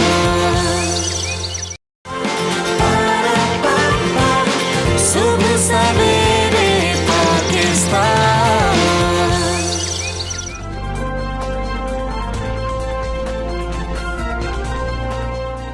वेलकम बैक टू सुबह सवेरे पाकिस्तान। कुछ बात करेंगे आलमी वबा के खिलाफ जंग की। पाकिस्तान की अगर बात करें तो बड़ी कामयाबी पाकिस्तान को मिली है। मुल्क में अब 12 साल तक की उम्र के बच्चों को भी कोरोना की वैक्सीन लगाने का फैसला किया गया है। हाँ जी, असद उमर साहब कहते हैं कि बच्चों को वैक्सीन लगाने के लिए स्कूलों में खुसूसी मुहिम चलाई जाएगी। ट्वीट किया गया था उनकी जानिब से। दूसरी जानिब महकमा सेहत पंजाब ने गुज़श्ता रोज़ से शादी हॉल्स और मार्कीज़ में कोरोना वैक्सीनेशन की खुसूसी चेकिंग भी शुरू कर दी है। इसकी ज़रूरत भी बढ़ी है। बिल्कुल ऐसी इसकी ज़रूरत थी तो उन्होंने ये भी कर दी, अच्छी बात है। महकमा सेहत की नोटिफिकेशन के मुताबिक शादी हॉल्स का तमाम अमला जो है वो वैक्सीनेटेड होने का बैच लगाएगा और किसी भी नॉन वैक्सीनेटेड शख्स के शादी हॉल में दाखिले पर पाबंदी होगी। और उधर एक नई तहकीक भी हमारे सामने आई है, कोविड-19 ने ज़िंदगी का दौरानिया जो है वो कम कर दिया है। हाँ जी, मुताले से पता ये चल रहा है कि 22 ममालिक में 2019 के मुकाबले में ज़िंदगी के अंदर 6 माह से ज़्यादा कमी आई है। और तहकीक से पता चला है कि ज़्यादातर ममालिक में मर्दों की निस्बत ख़वातीन की उम्र में ज़्यादा कमी बिल्कुल ऐसे है। जब कोविड के ख़ात्मे के हवाले से अगर बात करें तो माहिरीन तकसीम कुछ नज़र आते हैं, उनमें तो कोई वो कहते हैं कि कुछ कहते हैं कि ये ख़त्म ही नहीं होगा, जबकि कुछ जो हैं वैक्सीन साज जो हैं वो कह रहे हैं कि 2022 में इसका खात्मा हो जाएगा। कुछ तो कह रहे हैं 2024 तक जो है ये चलेगा, तो यानी कि अभी कुछ पता नहीं है। कुछ इन्फ्लुएंजा के साथ इसको मिला रहे हैं कि जी कि कोई खात्मा होना ही नहीं वाला, ये तो ऐसे ही चलता रहेगा। पार्लिमानी सेक्रेटरी बराए हेल्थ डॉक्टर नौशीन अहमद साहब हमारे साथ मौजूद हैं, हम करेंगे। डॉक्टर साहब अस्सलाम वालेकुम, गुड मॉर्निंग। डॉक्टर साहब, आप बड़ा संग मील है, 12 साल की उम्र की वैक्सीनेशन के हवाले से फैसला कर लिया गया, ये कब से शुरू हो रही है, कौन सी वैक्सीन लगाई जाएगी? जी बिल्कुल, देखें इस वक्त पूरी दुनिया में जो है ये बच्चों के लिए वैक्सीन का अप्रूवल मिल गया है, 12 साल से बड़ी उम्र के बच्चे जो हैं, और ये फाइजर और मॉडर्ना 2 वैक्सीन हैं जो कि दुनिया में जिनका अप्रूवल मिला है बच्चों के ऊपर इस्तेमाल के लिए। तो पाकिस्तान ने इसके अंदर फाइजर की वैक्सीन जो है वो सिलेक्ट की है बच्चों के लिए, और ये बिल्कुल क्लिनिकली सेफ है। इसका हमारे पास क्लिनिकल डाटा जो ट्रायल्स का है वो मौजूद है, हमारे एक्सपर्ट्स ने इसको बड़ा अच्छी तरह से स्टडी किया है और इसका जो सेफ्टी डाटा है उसको इंश्योर किया है कि ये बच्चों के लिए बिल्कुल एक महफूज वैक्सीन है और पूरी दुनिया में ये 12 साल प्लस की एज के बच्चों के लिए इस्तेमाल हो रही है। तो ये इंशाल्लाह ताला जल्द जो है ये इसका मैकेनिज्म जो है वो डिवाइस होके और स्कूल्स के थ्रू, मोबाइल वैन्स के थ्रू और ज़ाहिर सेंटर्स के ऊपर भी बच्चों के लिए काउंटर्स वगैरह बनेंगे। और ये वैक्सीन, इस वैक्सीन का बस हमें थोड़ा सा ये देखना होता है कि जो फाइजर वैक्सीन है इसके लिए हमें थोड़ा सा इसकी कोल्ड चेन की देखनी है कि इसको हमने मेंटेन करना है, तो इसलिए उसी के मुताबिक इसको जो है इंशाल्लाह ताला प्लान जो है वो इम्प्लीमेंट होगा। ठीक है डॉक्टर साहब, ये भी बताइएगा कि बच्चों को जब वैक्सीन लगा रहे होंगे तो उनको बेफॉर्म के थ्रू लग रही होगी, और सेकेंडली उनके क्या पेरेंट्स से इसके बारे में पूछा जाएगा कि उनको लगाई जाए या ना लगाई जाए? जी ज़ाहिर पेरेंट्स का तो बिल्कुल चाहिए होगा, उनकी अप्रूवल चाहिए होगा, मगर मैं समझती हूँ कि अब पहले के मुकाबले में बहुत फ़र्क आ गया है, लोगों ने खुद भी लगवाई है और लोग खुद चाह भी रहे हैं। हमारे पास बहुत सारे लोग बार बार क्वेरीज लेके आते थे कि हमारे बच्चों को कब लगेगी। तो जब ये वैक्सीन शुरू हुई थी लगनी, उस वक्त एक और माहौल था, इवन डॉक्टर्स भी घबरा रहे थे लगाने से, क्योंकि एक कॉन्फिडेंस नहीं था, नई वैक्सीन थी, वेट एंड सी वाली पॉलिसी थी लोगों के जहन में। मगर अब इसमें बड़ा चेंज आया है वर्ल्ड वाइड, और कंपैरेटिवली पहले के मुकाबले में वैक्सीनेशन का जो एक्सेप्टेंस है वो बहुत बेहतर हुई है, और इन बच्चों में से बहुत सारे ऐसे हैं जिनके वालिदैन को लग चुकी हुई है, तो इसलिए मेरा ख्याल है कंपैरेटिवली कम रेजिस्टेंस आई। ठीक है डॉक्टर साहब, स्कूलों में मुहिम शुरू करने का भी फैसला किया गया है, जो कि सबसे अहम जगह होगी, अहम मकाम होगा जहां से ज़्यादा बच्चों को हम वैक्सीनेट कर सकते हैं। वो मुहिम किस तरह से होगी? क्या स्कूल्स में कैंप लगाए जाएंगे या फिर स्कूल्स को बता दिया जाएगा कि इस दौरानिए में इस दिन आकर आप अपने तमाम बच्चों को वैक्सीनेट करवा लें? जी बिल्कुल, देखें मैपिंग होगी, ज़ाहिर स्कूल से डाटा कलेक्ट किया जाएगा 12 साल से बड़े उम्र के बच्चों का, उनके बेफॉर्म के नंबर जो होते हैं वो इंश्योर किए जाएंगे, क्योंकि पैदाइश के वक्त जिस तरह बच्चों को एक नंबर अलॉट हो जाता है जो 18 ईयर्स के बाद आईडी कार्ड में कन्वर्ट हो जाता है, तो नादरा के पास उनका डाटा मौजूद होता है। तो ये तमाम जितने भी हमारे पास ये टेक्नोलॉजी है वो इस्तेमाल की जाएगी, और बच्चों को रजिस्टर करके उनके बेफॉर्म के थ्रू, और फिर ज़ाहिर स्कूलों के साथ एक मैपिंग की जाएगी और उन स्कूल से रब्ता किया जाएगा, उनको टाइम फ्रेम्स दिए जाएंगे कि किस दिन कौन से एरिया के स्कूल्स में होगी। तो ये पूरा एक इंशाल्लाह ताला जो प्लान है वो जल्द ही आपके सामने आपके साथ शेयर कर देंगे। ठीक है डॉक्टर साहब, जिस तरह से हम आपसे पहले भी बात करते रहते हैं कि डिफरेंट कंट्रीज़ जो हैं वो बच्चों पे, जो छोटे बच्चे हैं 3 साल की उम्र के बच्चे हैं, उन पे भी अब ये वैक्सीन जो है उन पर ट्रायल्स हो रहे हैं। तो पाकिस्तान की अगर हम बात करें तो पाकिस्तान में इस हवाले से क्या प्लान किया गया है कि 12 साल तक तो अब कर दिया गया, लेकिन इससे नीचे वाली जो एज ग्रुप है उसके हवाले से क्या इस साल के आखिर तक या नेक्स्ट ईयर के हम सोच सकते हैं, हम कह सकते हैं कि कोई प्लान इस तरह का है गवर्नमेंट के ज़ेर नज़र? देखें इस वक्त सबसे पहला हमारा जो टारगेट है वो ये है कि हम अपनी 70 to 80% पॉपुलेशन जो है उसको हम वैक्सीनेट कर लें, और ये 12 साल से बड़ी उम्र के तकरीबन 15 करोड़ की 15 करोड़ प्लस पॉपुलेशन है जो 12 साल से बड़ी उम्र की है। तो अगर हम अपने इस टारगेट को अचीव कर लेते हैं तो मैं समझती हूँ कि हम हर्ड इम्यूनिटी की तरफ चले जाएंगे और एक जनरल इस वायरस की ट्रांसमिशन में जो है वो ब्रेक आ जाएगी पॉपुलेशन में। और बाकी जहाँ तक इससे छोटे बच्चों का है, वो जाहिर है अभी दुनिया में ट्रायल्स हो रहे हैं, अभी उसके बारे में कुछ भी कहा नहीं जा सकता। जिस वक्त कोई सेफ क्लिनिकल डाटा आएगा और अगर उस चीज़ की उस वक्त के मुताबिक ज़रूरत महसूस हुई तो हो सकता है उसके ऊपर भी कोई डिसीजन हो, पर अभी इस किस्म की कोई तजवीज़ जो है वो ज़ेरे गौर नहीं है। ठीक है, बूस्टर डोज के हवाले से डॉक्टर साहब अभी कुछ कन्फ्यूजन चल रही है। उधर अमेरिकी सदर जो बाइडन ने बूस्टर डोज लगवाई है तो उनको भी बहुत ज़्यादा हाईलाइट किया गया। पाकिस्तान के अंदर बूस्टर डोज के हवाले से क्या फ़ैसले किए गए हैं, ज़रा वो भी बता दीजिए। जिन लोगों को तकरीबन 6 माह हो गए हैं वैक्सीनेट करवाए हुए, उनके लिए क्या फ़ैसला किया गया? देखें जी, इस वक्त WHO ने तो रेकमेंड यही किया है कि बूस्टर डोज ना लगाई जाए, मगर उसका मेडिकल रीज़न नहीं है। उसका एक ह्यूमैनिटेरियन रीज़न है, जो कि हम सबको पता है कि सबकी कोशिश है कि एटलीस्ट हम फुली वैक्सीनेट 2 डोजेस से पहले अपनी मैक्सिमम पॉपुलेशन को कर लें, उसके बाद फिर हम ये वैक्सीन जो है ये 3rd डोज के लिए जो है वो अवेलेबल करें। पाकिस्तान में इस वक्त अभी आम लोगों के लिए बूस्टर डोज जो है वो गवर्नमेंट ने नहीं खोली है, सिर्फ उन लोगों को दी जा रही है कि जिन लोगों ने बाहर ट्रेवल करना है और उनका ट्रेवल जो है वो चूंकि उस मुल्क में एक स्पेसिफिक वैक्सीन की रिक्वायरमेंट है जिसके बगैर उनको एंट्री वहां पर नहीं मिलती है या उनको वो मैंडेटरी क्वारंटीन के थ्रू गुजरना पड़ता है, तो उन लोगों के लिए ये उन वैक्सीन्स की बूस्टर डोजेस अलाउ की गई हैं जो उस मुल्क में एक्सेप्टेबल हो। तो ये सिर्फ अभी फिलहाल ट्रेवलर्स के लिए और स्टूडेंट्स के लिए जो है वो अलाउ की गई है। ठीक है डॉक्टर नौशीन अहमद साहिबा, बहुत शुक्रिया आपका। सवेरे पाकिस्तान से आप रही थी और बड़ा अहम मामला है ये। देखें दुनिया बूस्टर डोज की बात कर रही है, मतलब सब अब तो पाकिस्तान में भी जो जी शऊर लोग हैं वो बूस्टर डोज के हवाले से बात कर रहे हैं और चाह रहे हैं कि हम बूस्टर डोज भी लगवा लें। तो हम लोगों ने भी देख लें बड़ी तादाद में लोग हैं जिन्होंने पहली डोज भी नहीं लगवाई है। बड़ी जिम्मेदारी है आपके ऊपर, अपने पूरे ख़ानदान के हवाले से, पूरे माशरे के हवाले से। तो जिन लोगों ने तो पहली डोज भी नहीं लगवाई है वो जाएं अभी और अपने आप को वैक्सीनेट करवा लें, क्योंकि इसी से जो है हम लोग कोविड से अपने आप को महफूज रख सकते हैं। क्योंकि अगर हम इसी कोविड से महफूज रखने के लिए कोई मेडिसिन इस तरह से तो नहीं है, लेकिन एक वैक्सीन हमारे पास जरिया आया है कि हम अपने आप को महफूज रख सकते हैं, तो हमें इसका इस्तेमाल करना चाहिए। तो जाइए वैक्सीनेशन सेंटर्स पर अपने आप को वैक्सीनेट करवाएं। बिल्कुल। और जो लोग ये कहते हैं ना कि जी कि देखें फ़लाँ ने वैक्सीन लगवाई थी उसको फिर भी कोरोना हो गया है, ये एक सवाल हो रहा होता है।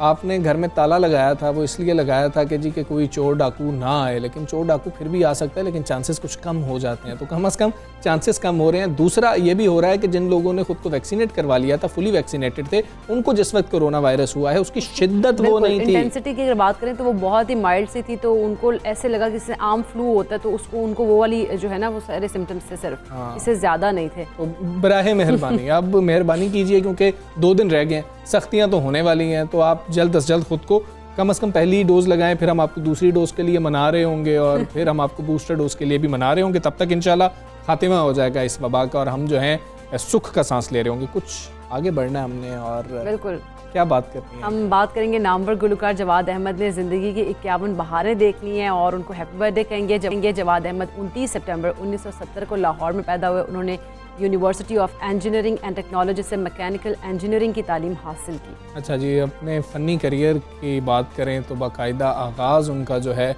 जो मुझे याद पड़ता है साल 2000 के आसपास था, बल्कि साल 2000 ही था शायद, उसमें बेहतरीन गाने आए और हमारा तो बचपन था और हमने तो बेहतरीन गाने एंजॉय किए हैं। हर घर में ये नगमे गाने लगे होते थे। फिर मेहंदी जो सॉन्ग आया था वो तो उस वक्त से लेकर आज तक मेहंदी के लिए जो है ना लाजमी है, उसके बगैर मेहंदी मुकम्मल नहीं होती है। ऐसे ही है। तो जवाद भी हमारे साथ मौजूद है, उनको हैप्पी बर्थडे कहते हैं। जवाद भी अस्सलाम वालेकुम, हैप्पी बर्थडे। वालेकुम अस्सलाम और बहुत शुक्रिया आप दोनों का। अच्छा, ये वैसे इकरा ने शुरू किया, मैं उधर से ही शुरू करूँगा। 51 बहारें आपने देख ली हैं, मुझे तो यकीन करें, मुझे इस बात पे यकीन नहीं है और मैं चाहूँगा आप कहें कि नहीं यार 35-36 सिर्फ ये क्या बात कर रहे हो तुम। अच्छा, मैं बल्कि एक बात आपको बताऊँ कि विकीपीडिया पे शायद ये लिखा हुआ है, मेरी इससे थोड़ी सी ज़्यादा उम्र है, मैं उसको ठीक करूँगा जाके। अच्छा, फिर आप जब चेक करेंगे तो आपको पता चलेगा कि ये कभी ऐसा होता है कि मीडिया पे खुद ब खुद चीज़ें वो हो जाती हैं, मशहूर हो जाती हैं, डेट्स ऑफ बर्थ जो हैं वो चेंज हो जाती हैं। तो मुझे ये लग रहा था आप कहेंगे कि इससे कुछ कम है मेरी, आपने कहा इससे कुछ ज़्यादा है। नहीं, डेट यही है, 29 सितंबर ही है, लेकिन जो सन लिखा हुआ मैंने नहीं लिखा। खोल दें, राज खोल दें। अच्छा, ये विकीपीडिया है ना, ये मैं इसीलिए बड़ा हैरान होता हूँ कि बड़ी डिसइंफॉर्मेशन है पूरे दुनिया में। कि ये कोई मैं नहीं करता, आप भी नहीं करता, ये खुद ब खुद अपडेट होता है। पता नहीं किस तरह होता है, मुझे नहीं पता। कुछ लोग इन्फॉर्मेशन उसमें डाल रहे होते हैं। अब कुछ राज आप खोल रहे हैं कि हम थोड़ा सा आगे चल पड़ते हैं कि जी के कोई ये सन कौन सा है? हाँ 67 है। 67 है, मतलब कि ये मजीद हैरत वाली बात है वैसे। मतलब माशाल्लाह जवाद भाई आप आपका प्यार है, लेकिन आपको बताऊँ आप दोनों भी जिस फील्ड में हैं, अगर आप इसमें रहेंगे ना तो आपको अपने आप को मेंटेन करना पड़ेगा थोड़ा बहुत। बल्कि मैं तो थोड़ा कम करता हूँ, आपको और ज़्यादा करना पड़ेगा, हमने रोज़ टेलीविज़न पे आना होता है। हाँ। इंशाल्लाह। जवाद भाई वैसे कैसी सालगिरह कैसी गुजरती है उस पर बात करते हैं। बचपन से लेकर अभी तक आपने हमें बताना है कि आज भी सालगिरह कैसी होगी। असल में ना पहली बात तो मैं बताऊँ, मुझे बड़ी हैरत होती है। मैं कल बैठा हुआ था तो मुझे आपके चैनल से फ़ोन आया कि कल आपका बर्थडे है तो हमने आप सेलिब्रेट करना है। मुझे लगा कि यार ये जो मैंने सियासत जो करनी है ना, और जो मैंने उसका सोचा था कि ये करूँगा, लोगों के लिए करूँगा, ये हर गुजरता दिन जो है ना मुझे इस पर पक्का करता है कि ये ज़रूर करनी है। क्योंकि आप मुझे बताएं कि कितने लोग हैं जिनको आप बुलाते हैं, उनका बर्थडे सेलिब्रेट करते हैं, 22 करोड़ लोग हैं। एग्जैक्टली। तो इतना प्यार मिला है इस कौम से, इतनी इज्जत लोगों ने दी है। मैंने शायद इतना किया भी नहीं कुछ जितना लोगों ने मुझे प्यार दिया। और आगे भी मैं समझता हूँ कि लोग मेरे से ज़्यादा अच्छा गाने वाले हैं, लोग मेरे से ज़्यादा अच्छा सोचने समझने वाले हैं।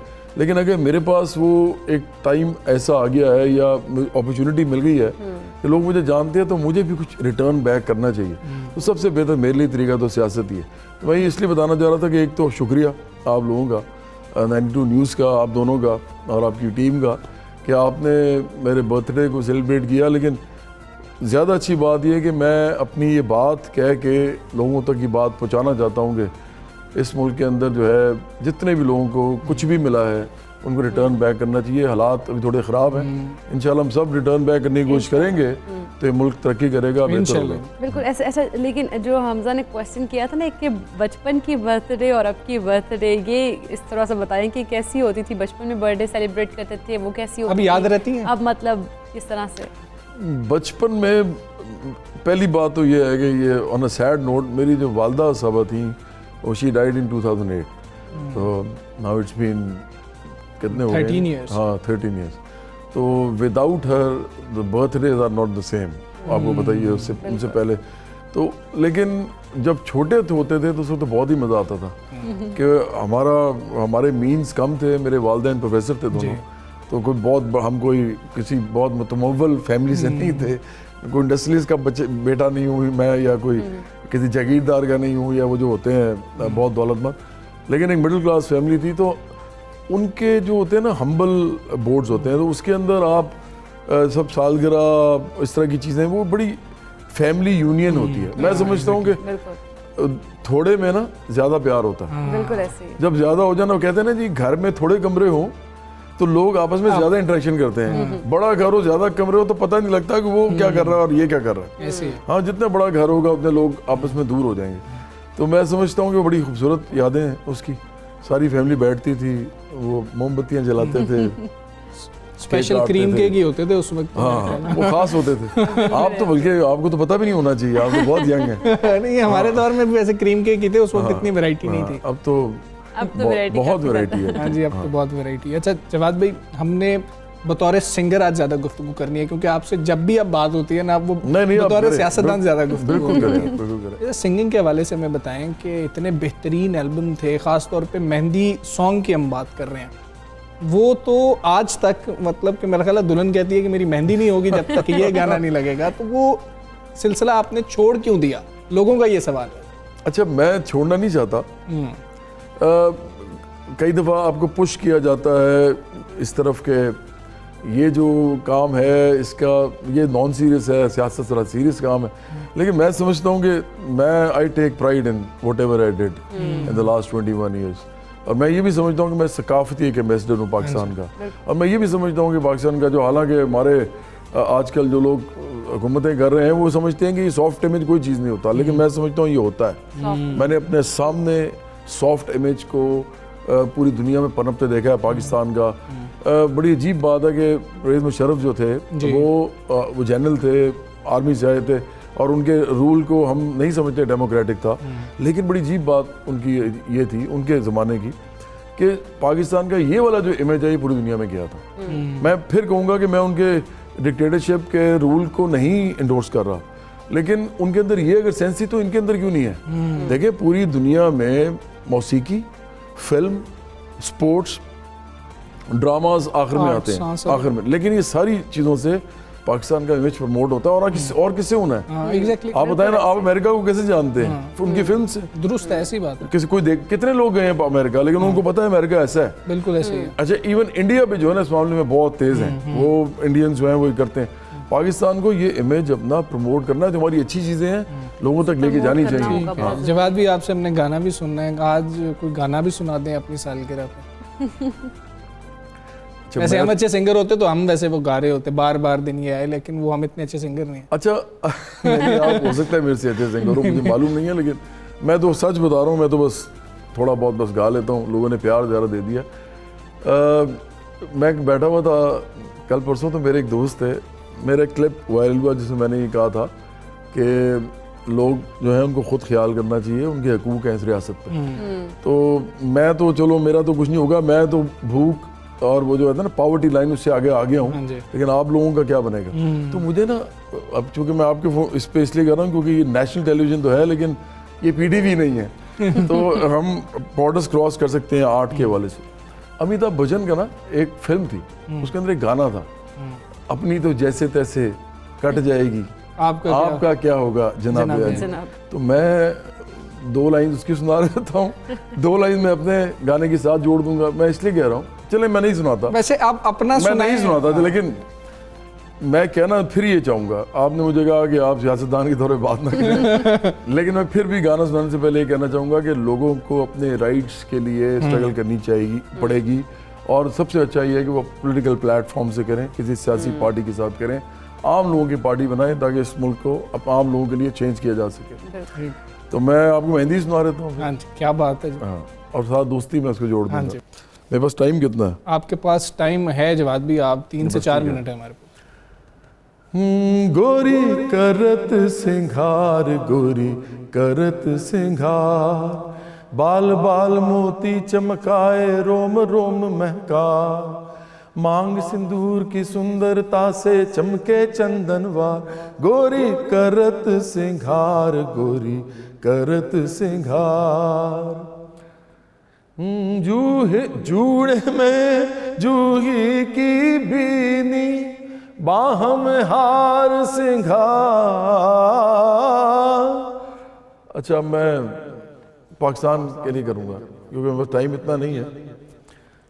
रहे ना रहे ये जीवन कभी, बनी ये रहे दोस्ती, है तेरी कसम ओ यारा मेरे, जुदा हम ना होंगे कभी, हमेशा रहे तू साथी मेरा, ये बंधन रहे यूं सदा, ये ताकत तेरी, ये कुव्वत तेरी, बड़े है मेरी ये दुआ,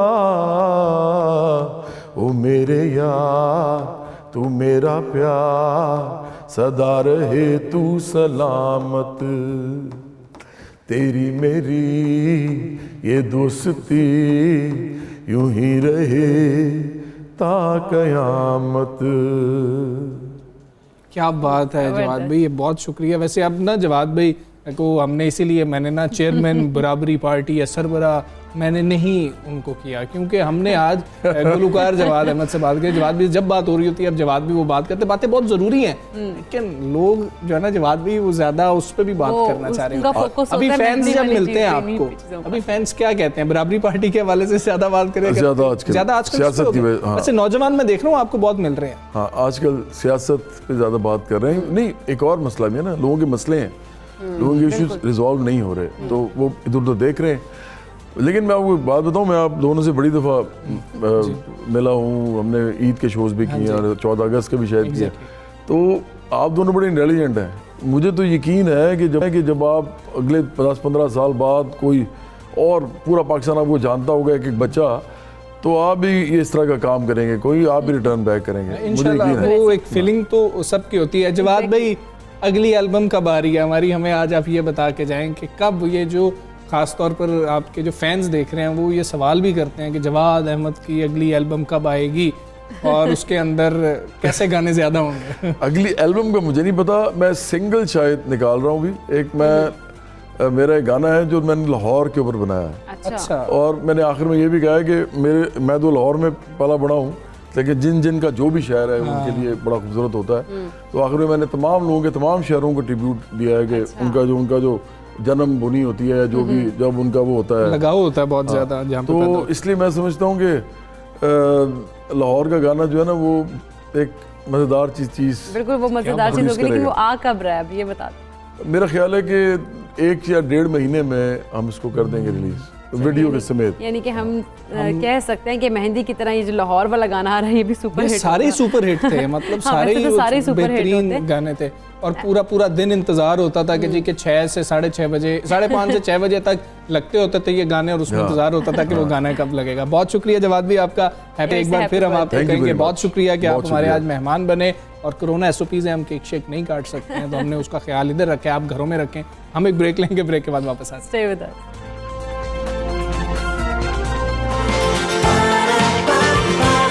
सुबह सवेरे पाकिस्तान,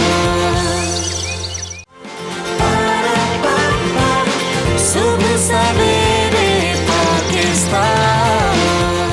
वज़ीर आज़म ने कराची सर्कुलर रेलवे का संगे बुनियाद तो रखा और सिंध सरकार को मिलकर चलने की पेशकश भी की, जिस पर अवाम ने भी सुख का सांस लिया था। उम्मीद थी कि शायद अब कराची के मसले के हल की जानिब हम बढ़ रहे हैं और दोनों जो जमातें हैं वो संजीदगी के साथ कदम से कदम मिलाकर, कंधे से कंधा मिलाकर चलेंगे। मगर वफाकी वज़ीर इत्तला फवाद चौधरी ने अगले ही दिन उन खुश फहमियों को हवा में उड़ा दिया और अपनी तोपों का रुख पीपल्स पार्टी की जानिब मोड़ लिया। इस्लामाबाद में कौमी कॉन्फ्रेंस से खिताब के दौरान फवाद चौधरी साहब ने सिंध हुकूमत को निशाना बनाते हुए कहा कि कराची में सिंध हुकूमत 1 रुपया खर्च नहीं करती, इस्लामाबाद में बैठकर कराची के मसले कैसे हल कर सकते हैं। हाँ जी, उन्होंने कहा कि सियासी दबाव में कराची को 1100 अरब रुपए दे रहे हैं जिस पैकेज की बात हुई थी। फवाद चौधरी साहब ने क्या कहा आपको सुना देते हैं।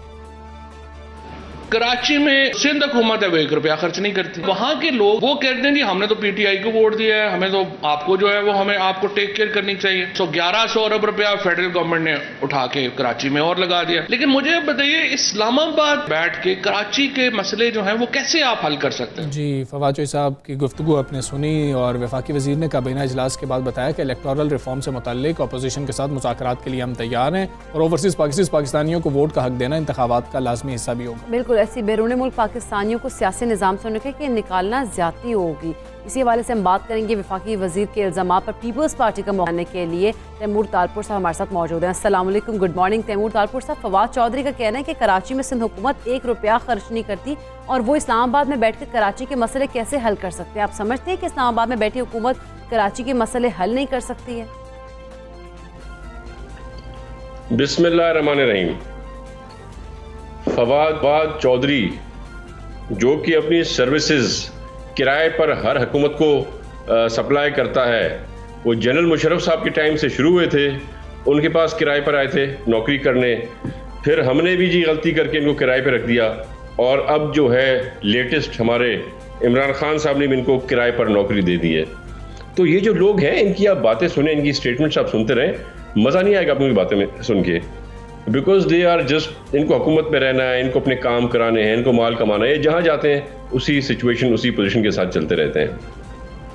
अच्छा, मज़े की बात क्या है, एक बात खान साहब कह रहे हैं और अगली बात जो है सो ये कह रहे हैं, तो बात एक ही पॉलिसी होनी चाहिए। अभी तक कंफ्यूज पर्सनालिटीज़ हैं। इमरान खान क्या कह रहा है, इमरान खान हमको रिक्वेस्ट कर रहा है, वो कह रहे हैं मेहरबानी करके सिंध हुकूमत हमारे साथ काम करे, सिंध हुकूमत की हमें ज़रूरत है, मदद चाहिए उनकी, और ये फिर उसी वक्त पे अलग बात करते हैं। तो इनका किबला जो है ना दुरुस्त होना चाहिए और एक ही बात पर इनको स्टैंड लेना चाहिए। अच्छा, दूसरी आपकी बात कि वफाक क्या करेगी, वफाक कैसे कुछ कर सकती है। PTI ने और इमरान खान की हुकूमत ने खुद बिसाकियों पर बिठा दिया है इस मुल्क की इकॉनमी को, तबाह बर्बाद कर दिया इस मुल्क की इकॉनमी को। तो ये इनकी तो हमें ना मदद चाहिए, हम सिर्फ इतना कहते हैं जो हमारा शेयर है, जो हमारा ड्यू शेयर है according to the 18th amendment, वो हमको दे दें आप। हम अच्छा काम कर रहे हैं, हम बेहतरीन काम कर रहे हैं, आप कंपेयर करें ना KPK से सिंध के सूबे को आप कंपेयर करें, क्या गवर्नेंस है आज बोजदार साहब की और क्या गवर्नेंस है आज मुराद अली शाह साहब की, आप कंपेयर भी नहीं कर सकते ना। आप कोई बात करें या मैं कोई बात करूं, that can be different, it can go into 2 different ways. पर PTI के अपने पंजाब के MPs रो रहे हैं कि खुदा के वास्ते इस बोजदार को हटा दो, तो ये खुद वो करने को तैयार नहीं है। तो ये हम पे तनकीद ना करें, हम अपना काम कर रहे हैं। Sindh is the most performing province at the moment and at the same time we are known for our governance. अगर है आज तो सिंध के अंदर है, आप किसी भी सूबे से तैमूर तालपुर साहब ये बताइएगा, फवाद चौधरी साहब ये कह रहे हैं कि सियासी दबाव में आके कराची को 1100 अरब रुपए दे रहे हैं, लेकिन सिंध हुकूमत जो है वो 1 रुपया कराची पर खर्च ही नहीं कर रही होती है। ऐसी तो सूरत हाल है, सियासी दबाव है जिसकी वजह से वो ये 1100 अरब रुपए दे रहे हैं। इतनी खतीर रकम है, सूबाई हुकूमत ने क्या सोचा है? ये हर बार खान साहब आते हैं, हर 6-8 महीने में एक चक्कर लगाते हैं कराची का। 6-8 महीने में, साल में इनको याद आ जाती है कि कराची में भी इनको कुछ सीटें मिली थी, कुछ वोट मिले थे, तो ये आके हमें लॉलीपॉप दे देते हैं। हर बार की लॉलीपॉप हम अब समझ गए हैं। कराची की आवाम, कराची के शहरी, इनफैक्ट पूरे सिंध के जो शहरी, वो समझ गए हैं कि इनसे हमें कोई उम्मीद नहीं है। लिहाजा ये जो बातें करते हैं उसको फुलफिल करें। मुजरा गिन के तो बता दें, पिछले 3 साल में आज तक इमरान खान ने दिया क्या है कराची के शहर को या सिंध के सूबे को? ऐलानात और झूठे ऐलानात, और उसके साथ साथ U turns. That is all we have received from them and nothing else. Talpur साहब ये भी बता दीजिएगा, फवाद चौधरी तो ये भी कह रहे हैं कि वफाकी हुकूमत ने कराची के नाले साफ किए हैं, हुकूमत KCR पर खर्च करी है, सिंध हुकूमत ने कराची पर कितना खर्च किया है? आप बजट बुक्स देखें हमारी, आप हमारी एलोकेशंस देखें, KMC ने क्या खर्च करती है, DMCs क्या खर्च करते हैं। हम ये खर्च करते हैं तो हम इलेक्शन जीतते हैं ना। अगर हम खर्च ना करते तो आज हालात क्या होते। PTI का आज क्या हाल है, MQM का आज क्या हाल है। MQM भी सारी सीटें हार रही है, PTI भी सारी सीटें हार रही है। और तो आप छोड़ दें, इनकी बाय इलेक्शंस में जो जीती हुई सीट्स थी PTI की, वो भी पाकिस्तान पीपल्स पार्टी ने अल्हम्दुलिल्लाह सिक्योर की और बड़ी लीड से सिक्योर की है। फैसल वाडा ने जो सीट खाली की थी, वो सीट इन्होंने नंबर 1 पे ऑफकोर्स आके जीती थी। तो आज जब इस सीट को आप फिर से यहाँ पर लेके आए, तो उस सीट को पाकिस्तान पीपल्स पार्टी ने सिक्योर किया, यानी कि हम नंबर 1 पे आए। और वो जो PTI थी वो आज नंबर 1 या 2 पे या 3 पे, जो 6ठे नंबर पे आई है। तो इनको जो है अपना किबला दुरुस्त करना चाहिए। अवाम का यही तरीका, अवाम आपको जूते नहीं मारेगी, अवाम आपको गालियां नहीं देगी, हालांकि वो दे रही है, पर अवाम का जो तरीकेकार होता है वो वोटों के through their power of the vote, वो आपको बताते हैं इफ दे एक्सेप्ट यू और दे डिक्लाइन यू। तो यहाँ पर इनकी जीती हुई सीटों पे भी इनको डिक्लाइन कर दिया है। और जो हम काम कर रहे हैं, हमारा बेस्ट हेल्थ सिस्टम है पूरे सिंध का। आप कंपेयर कर लें पाकिस्तान में किसी भी जगह से, आप देखिए हमारा NICVD, आप हमारा साइबर नाइफ आके देखें, हमारा गंबट इंस्टीट्यूट देखें। तो हमारे पास इतने एग्जाम्पल्स हैं और इतना अल्हम्दुलिल्लाह बेहतर हम काम कर रहे हैं कि ये सिर्फ बातें करते रहेंगे। मुझे नहीं पता फवाद चौधरी साहब किस मूड में क्या बात करते हैं और किस हालात में वो ये स्टेटमेंट ठीक है। तैमूर तालपुर साहब, वफाकी हुकूमत आपको इंतखाबी इस्लाहात पर बातचीत की दावत भी दे रही है। पीपल्स पार्टी क्या ओवरसीज़ पाकिस्तानियों को इंतखाबी अमल का हिस्सा बनने की हिमायत कर रही है, करने जा रही है? EVM सिस्टम पर सबसे बड़ा एतराज़ क्या आप लोग?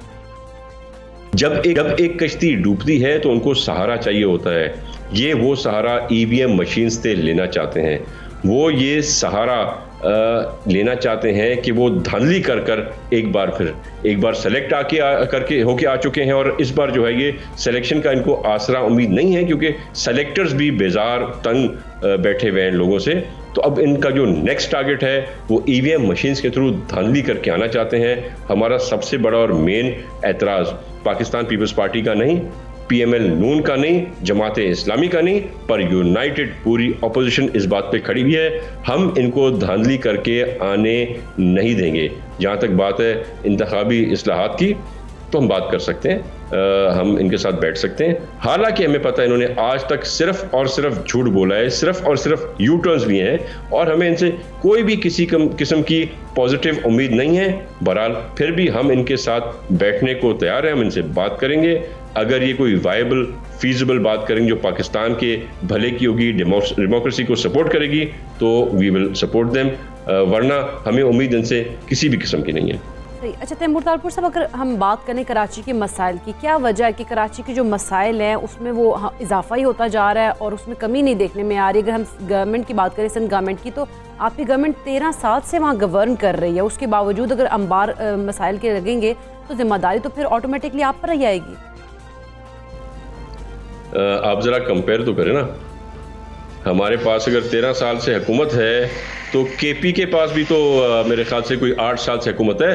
कंपेयर कर सकते हैं हेल्थ सिस्टम आप केपीके का हमारे साथ, या आप कंपेयर कर सकते हैं एजुकेशन सिस्टम केपीके का हमारे साथ? आप नहीं कर सकते, क्योंकि सिंध बहुत बेहतर चल रहा है। आप गवर्नेंस कंपेयर कर सकते हैं केपीके की या पंजाब की सिंध के पास साथ? आप नहीं कर सकते, क्योंकि आपने आज गिन के मेरे ख्याल से कोई 6-8 आईजी बदल लिए, आपने 6-8 पंजाब में जो है चीफ सेक्रेटरीज बदल लिए, आपने वुज़रा बदलते रहे, आपने 3 बार फाइनेंस मिनिस्टर को चेंज किया, पर बेहतरी नहीं आई। सिंध अल्हम्दुलिल्लाह सस्टेन कर रहा है, आपके हर साल में बेहतरी आती है, हम बेहतर डेवलपमेंट कर रहे हैं, हम बेहतर हेल्थ सिस्टम ला रहे हैं, हम अपने एजुकेशन सिस्टम में जो ज़रूरतें थी, जो मजबूरियाँ थी, हमने बेहतर की हैं उनको, हम हर चीज़ को आगे ला रहे हैं। मेरे ख्याल से एक ही एडवाइस मैं दूंगा आपके शो के तवस्सुल से, ये चीफ सेक्रेटरीज, आईजीज, इनको चेंज करने से कोई फ़र्क नहीं पड़ेगा। जब तक ना अहल तरीन प्राइम मिनिस्टर को आप नहीं हटाएंगे, कोई बेहतरी नहीं आएगी। तो खान साहब मेरे ख्याल से हाथ उठा ले, अगर आपके पास कोई बेहतर बंदा है, अगले आपके 1-2 साल बच्चे हैं, उसको लेके आ जाए, शायद पाकिस्तान तरक्की करे।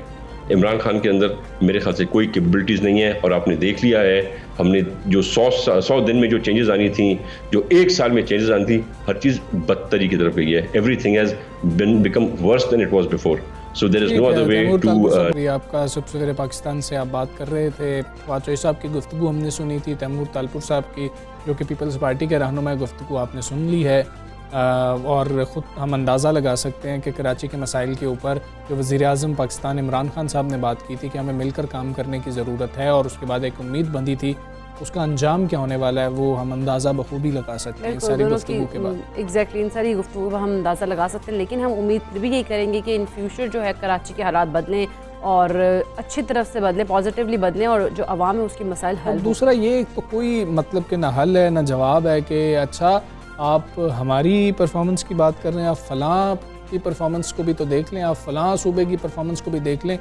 अपने पॉजिटिव्स बताने की बजाय जब आप दूसरों के नेगेटिव्स बताना शुरू कर देंगे तो फिर इसका मतलब ये है कि कोई ना कोई मसाइल मौजूद हैं, शायद आपके पास भी पॉजिटिव्स उस तरह से नहीं हैं जिससे आप लोगों को मुतमईन कर सकें और लोगों को ये बता सकें कि नहीं हमने कुछ काम किया। तो ये इस तरह के तो रवैये हैं सियासत के अंदर, जब किसी से कुछ सवाल होता है तो वो दूसरे पर डाल देता है कि दूसरों ने भी तो ये किया था। चलती रहती है, लेकिन अब हम आगे बढ़ेंगे, आज दिल बड़ा करें, क्योंकि आज वर्ल्ड हार्ट डे है, तो अपने दिल की हिफाजत भी करें, क्योंकि सीने में धड़कता दिल जो है वो ज़िंदगी का पैगाम भी है।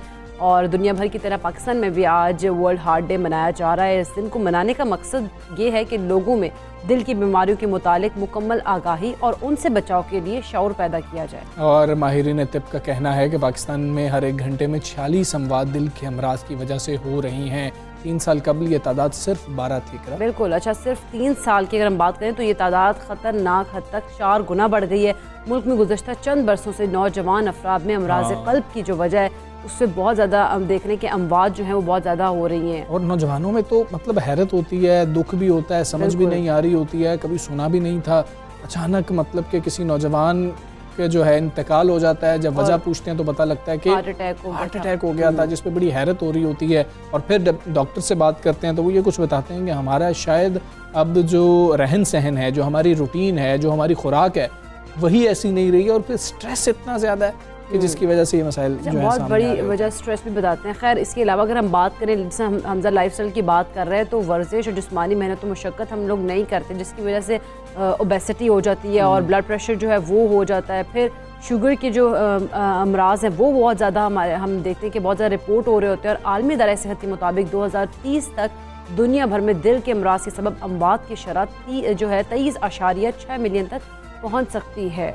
मतलब ये और इंक्रीज कितनी अलार्मिंग है ये सिचुएशन। और तिब्बी माहिरीन ये भी कह रहे हैं कि खुशगवार ज़िंदगी के लिए दिल का सेहतमंद होना बहुत ज़्यादा ज़रूरी है। दिल के अमराज से बचने के लिए आप सिगरेट छोड़ दें सबसे पहले। मतलब आप एक चीज़ जो फौरी तौर पर कर सकते हैं वो ये है कि आप सिगरेट को छोड़ दें, इससे मुकम्मल परहेज़ करें। अच्छा, बड़ी तादाद में हमने ये देखा है कि जो पेरेंट्स जो वालिद जो हैं जब सिगरेट पी रहे होते हैं तो उनके बच्चों की बड़ी तादाद होती है कि ज़्यादा चांसेस होते हैं कि वो बच्चे भी सिगरेट पी रहे होंगे। तो अपने बच्चों की बेहतरी के लिए कम से कम आप अपने बारे से, अपने से ज़्यादा ना इंसान अपने बच्चों के बारे में सोच रहा है ये करे। अगर आप सिगरेट पी रहे हैं अपने बच्चे को कैसे रोकेंगे कि आप बेटा तुमने सिगरेट नहीं पीना है, आप उससे कैसे सख्ती करेंगे? सेकेंडली आप जो है अपनी लाइफ के अंदर ना ये जो एक्सरसाइज है इसको बहुत ज़्यादा आप करें और वॉक कम से कम कर लें। अगर एक्सरसाइज आप कोई हार्ड नहीं कर भी सकते हैं तो वॉक कर लें। उसके अलावा अपनी जो डाइट है उसको बैलेंस करें, क्योंकि बैलेंस डाइट जो है वो बहुत ज़्यादा मैटर करती है। सब्जियां फल ज़्यादा इस्तेमाल करें, तली हुई अशिया कम खाएं। ये तो वो चीज़ें हैं कि जो हम लोग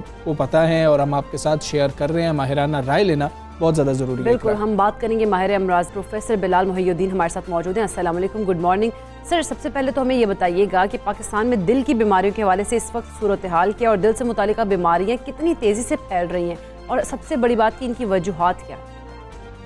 पाकिस्तान में दिल की बीमारियां बहुत तेजी से फैल रही हैं और तकरीबन कहा यह जाता है कि 28.6% लोग मर्द और औरत दोनों में ये बीमारी बहुत ज़्यादा है। इसकी मुख्तलिफ वजूहात है। एक ज़ाहिर है हमारी जो आबादी और हमारे खुराक के इश्यूज हैं। दूसरा हमारे अंदर जो मुख्तलिफ बीमारियां पैदा हो रही हैं जिसमें ब्लड प्रेशर, शुगर, तंबाकू नोशी और तंबाकू का बेजा इस्तेमाल और फिर खून की चर्बी। इसके अलावा और बहुत सारी चीज़ें जिसमें स्ट्रेस का फैक्टर्स को भी गिना जाता है, यूरिक एसिड के फैक्टर्स को गिना जाता है। लेकिन जो सबसे ज़्यादा अहम चीज़ इसमें है वो आपके यहाँ शुगर का एक बेजा बढ़ोतरी होती जा रही है, जिसकी वजह से आपके यहाँ दिल की बीमारियाँ बढ़ती चली जा रही हैं। और दुख की बात यह है कि हमारे यहाँ सिगरेट का जो इस्तेमाल है वो बहुत ज़्यादा है। पाकिस्तान दुनिया के सस्ते तरीन मुल्कों में है जो सिगरेट की कीमत के हवाले से, और यहाँ पर सिगरेट लोग बेजा इस्तेमाल करते हैं, यहाँ तक कि अस्पतालों में भी आप लोगों को सिगरेट की बीमारियों की अलामात क्या क्या हैं और किन सूरतों में मौलिद से रब्ता जरूर कर लेना चाहिए? देखिए, जहाँ तक दिल की बीमारियों की अलामतों का ताल्लुक है, इसको आप मोटा मोटा इस तरह से समझ लें। सीने की दर्द, सीने की वो दर्द जो कि गैर मामूली दर्द है। ये दर्द दिल के दरमियान के हिस्से में होती है। ये दर्द यहाँ से ऊपर जबड़े की तरफ जा सकती है, पीछे कमर की तरफ जा सकती है। आमतौर पे इसको एसोसिएट किया जाता है बाएं बाजू की तरफ जाने से, और मगर ये बाएं बाजू की बजाय दाएं बाजू की तरफ भी जा सकती है और ये मैदे की तरफ भी आ सकती है। ये दर्द आमतौर पे इस किस्म की दर्द होती है जो इंसान ने कभी पहले महसूस ना की भी हो। फिर इसी तरह से दर्द के अलावा पसीना साथ आना और ऐसे पसीने आने जिसके साथ जिस्म बिल्कुल ठंडा हो जाता है। और फिर अगली चीज इसमें सांस का खराब होना है कि आपको उस वक्त महसूस होता है कि यार मेरा सांस दुरुस्त नहीं है। और सबसे बड़ी बात जो इसमें एक और साथ आती है वो ये है कि जी आपको जिसको अंग्रेजी में फीलिंग द इम्पेंडिंग डूम, यानी कि आपको एक बहुत ज्यादा खौफ और फिक्र की कैफियत आपके ऊपर लागू हो जाती है, वो आपके ऊपर आ जाती है। तो इसलिए ये इस तरह की मुख्तलिफ थोड़ी थोड़ी कैफियत है। हो सकता है कि एक शख्स को सीने में दर्द सी हो और उसको मतली और उल्टी आ जाती है, कहते हैं मेरी तबीयत बेहतर हो गई। लेकिन कई दफा एक खास उम्र के हिस्से के लोग बिलखसूस जिनको शुगर या ब्लड प्रेशर है, जिस वक्त उनके साथ ये आलम होता है तो कोई पता है कि दिल की तकलीफ के में मुब्तला हो रहे हैं। अच्छा प्रोफेसर, रिपोर्ट्स के मुताबिक पाकिस्तान में हर दूसरा शख्स जो है वो हाई ब्लड प्रेशर से भी दो चार है। इसकी वजूहात क्या और तदारुक कैसे मुमकिन है? देखिए, हाई ब्लड प्रेशर का जहां तक ताल्लुक है कि हर दूसरा शख्स आप जिस एंगल से लेना चाहें ले सकते हैं, लेकिन हकीकत इस तरह से है कि जिस वक्त एक शख्स, हम लोग तकरीबन जो अपनी छोटी उम्र में होते हैं यानी कि 20 की दिहाई में चल रहे होते हैं, तो रफली हर 8 लोगों में से एक को ब्लड प्रेशर होता है। और जैसे जैसे ऊपर चलते जाते हैं, जिस वक्त आप तकरीबन 40 की दिहाई में आ जाए तो तकरीबन एक शख्स हर 4 में से या 3 में ब्लड प्रेशर का प्रॉब्लम है। इसमें हरगिज ये मतलब नहीं कि ये जो लोग जिनको ब्लड प्रेशर है उनको दवाई लेने की जरूरत है। ये बहुत सारे ऐसे लोग हैं जिनका ब्लड प्रेशर अभी लोअर साइड पे है, जिसको बजरिया वर्जिश और बजरिया खुराक कंट्रोल के ठीक किया जा सकता है। इसी तरह से अगली चीज जो हमारे खुराक के अंदर डीप फ्राइड चीजें हैं, ये डीप फ्राइड का मतलब समझ ले, ये वो चीजें हैं जिनको बार बार तेल के अंदर और डीप जोर से उनको किया जाता है, जैसे कि पकौड़े हैं, जैसे कि आपके समोसे हैं। आप ये देखिए कि हमारे यहाँ बेबहा दफा खासतौर पे रमजान में भी और आम फैर में भी जो समोसों की जो कढ़ाई होती है ये एक दफा उस शख्स सुबह को ऑन करता है और फिर चल रहा होता है। जी जी। इस कढ़ाई के अंदर जो तेल एक दफा डल जाता है वो जब तक सड़ नहीं जाता, उड़ नहीं जाता, तब तक उसको कोई इस्तेमाल से रोकता नहीं है और वो डालते जाते हैं। इसकी वजह से एक चीज है जिसको हम ट्रांस फैट्स कहते हैं, जो कि दिल की और जिस्म की बाकी सारी शरीयानों के लिए बहुत ज्यादा नुकसानदेह है।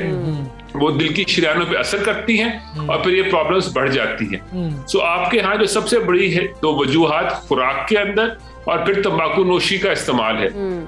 अगली चीज जो हमारे अंदर बहुत ज्यादा है वो हमारे अंदर अगर खुदा ना करे कोई तकलीफ हो जाए, जैसे कि शुगर हो जाए या ब्लड प्रेशर हो जाए, हम उसका प्रॉपर कंट्रोल और इलाज नहीं करते।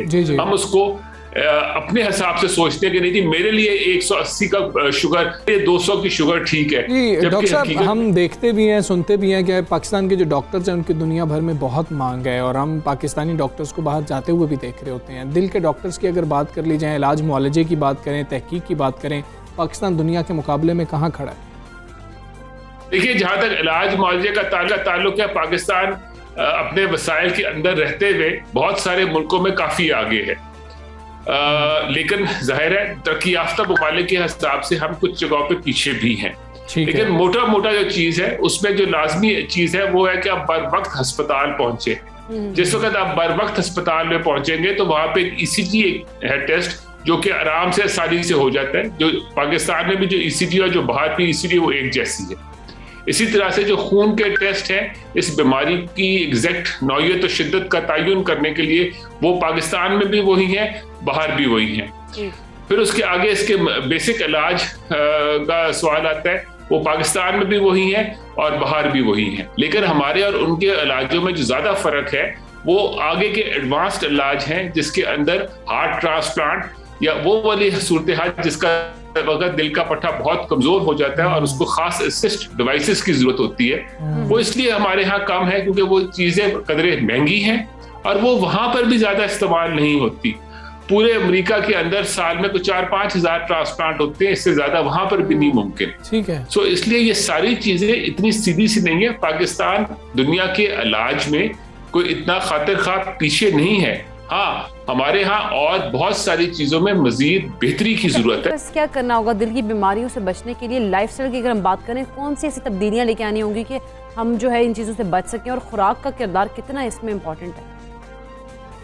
बिल्कुल, आपने बात सवाने सही की है। आपकी जो खुराक है उसका एक बहुत बड़ा रोल है। अगर आप अपनी खुराक में इस किस्म की चीजें लें जिसको आप फास्ट फूड कहते हैं, जो कि मैदे पे भी भारी है और फिर वो आगे से शरियाना पे भी भारी है, तो वो आपके लिए नुकसानदेह होता है। और सबसे बड़ी बात ये, जो आप खुराक लेते हैं जिस वक्त इसको आप पूरा बर्न नहीं कर सकते तो वो आपके पेट के इर्द गिर्द और आपके ऑर्गन्स में चर्बी के फॉर्म में जाके बैठ जाता है। जैसे जैसे ये बैठता जाता है वैसे वैसे आपकी रिस्क प्रोफाइलिंग बढ़ती चली जाती है। जो चीज जवानों के लिए लाजमी है, जाहिर है फिर से दोहरा रहा हूं कि वो वर्जिश है, लेकिन एक चीज जो इसमें और बहुत ज्यादा अहमियत के साथ बताने वाली है वो तंबाकू नोशी का इस्तेमाल है। इस चीज को काइंडली जवानों को खास तौर पे इस बात को समझने की जरूरत है कि हमारे यहाँ अनफॉर्चुनेटली तकरीबन 40 की दिहाई के लोगों में बहुत ज्यादा दिल की तकलीफें नजर आती हैं। ये जो दिल की तकलीफें उनके अंदर पैदा होती हैं, इसकी बहुत सारी वजह बेशक जेनेटिक्स के अंदर कोई चीज होगी, लेकिन सबसे बड़ी वजह डॉक्टर बिलाल मुहिउद्दीन साहब, ये आपका सुबह पाकिस्तान से आप बात कर रहे थे, दिल की बीमारियों के हवाले से बड़ा अहम है कि आप फौरी रिपोर्ट करें। और बड़ी हैरत होती है, अचानक से हार्ट अटैक हो जाते हैं, पता ही नहीं चल रहा होता, और कभी तो ऐसा होता है कि हमें कुछ सिम्टम्स होते हैं लेकिन हम उनको रिपोर्ट नहीं कर रहे होते हैं। बिल्कुल, इन चीज़ों का ध्यान रखना चाहिए। अभी हम आपसे एक जो न्यूज़ थी वो हम आपसे शेयर करेंगे। कॉमेडी किंग उमर शरीफ इलाज के लिए बजरिया एयर एम्बुलेंस अमेरिका रवाना हो गए और उनके हमरा एहलिया ज़री गज़ल भी मौजूद है। जी, उमर शरीफ साहब का इलाज जॉर्ज वाशिंगटन यूनिवर्सिटी हॉस्पिटल में किया जाएगा और ख़ानदान के जो दीगर अफराद हैं वो भी निजी फ़्लाइट के ज़रिए अमेरिका रवाना होंगे। और उमर शरीफ साहब को इलाज के लिए अमेरिकी दारुल हुकूमत वाशिंगटन पहुंचाया जाएगा, जहां जॉर्ज वाशिंगटन यूनिवर्सिटी हॉस्पिटल में डॉक्टर तारिक शहाब और दीगर डॉक्टर्स पर मुश्तमिल टीम उनका मुआयना करेगी। बिल्कुल, अदाकार उमर शरीफ जो हैं वो आर्ज़ा क़ल्ब और दीगर मुख्तलिफ बीमारियों में मुब्तला है। वो गुज़श्ता कई हफ्तों से कराची के निजी अस्पताल में ज़ेर इलाज थे। अब जो है उनको शिफ्ट कर दिया गया। एयर एम्बुलेंस जो है उसको जर्मनी उतारा गया और वहाँ पर उनको अस्पताल में दाखिल करवाया गया है उमर शरीफ साहब को, कि वो कुछ कहा जा रहा था डॉक्टर्स की जानिब से कि कुछ थकावट और मामूली बुखार भी उनको हुआ था, जिसकी वजह से ये लगा कि शायद वो थक गए हैं इतने ट्रैवलिंग से, तो फिर जर्मनी में उतार लिया गया और उसके बाद अस्पताल में दाखिल करवाया गया। वहाँ पर उनके मुख्तलिफ टेस्ट भी किए जा रहे हैं और उन टेस्ट के बाद जब डॉक्टर्स इजाज़त दे देंगे तो वहाँ से अमेरिका के लिए दोबारा से एयर एम्बुलेंस जो है वो उड़ान भरेगी और उनको अमेरिका पहुंचाया जाएगा। हम दुआ कर रहे हैं कि अल्लाह उमर शरीफ साहब को जो है जल्द अज जल्द सेहतयाब करें, आमीन। हम एक ब्रेक लेते हैं, ब्रेक के बाद वापस आते हैं। Stay with us.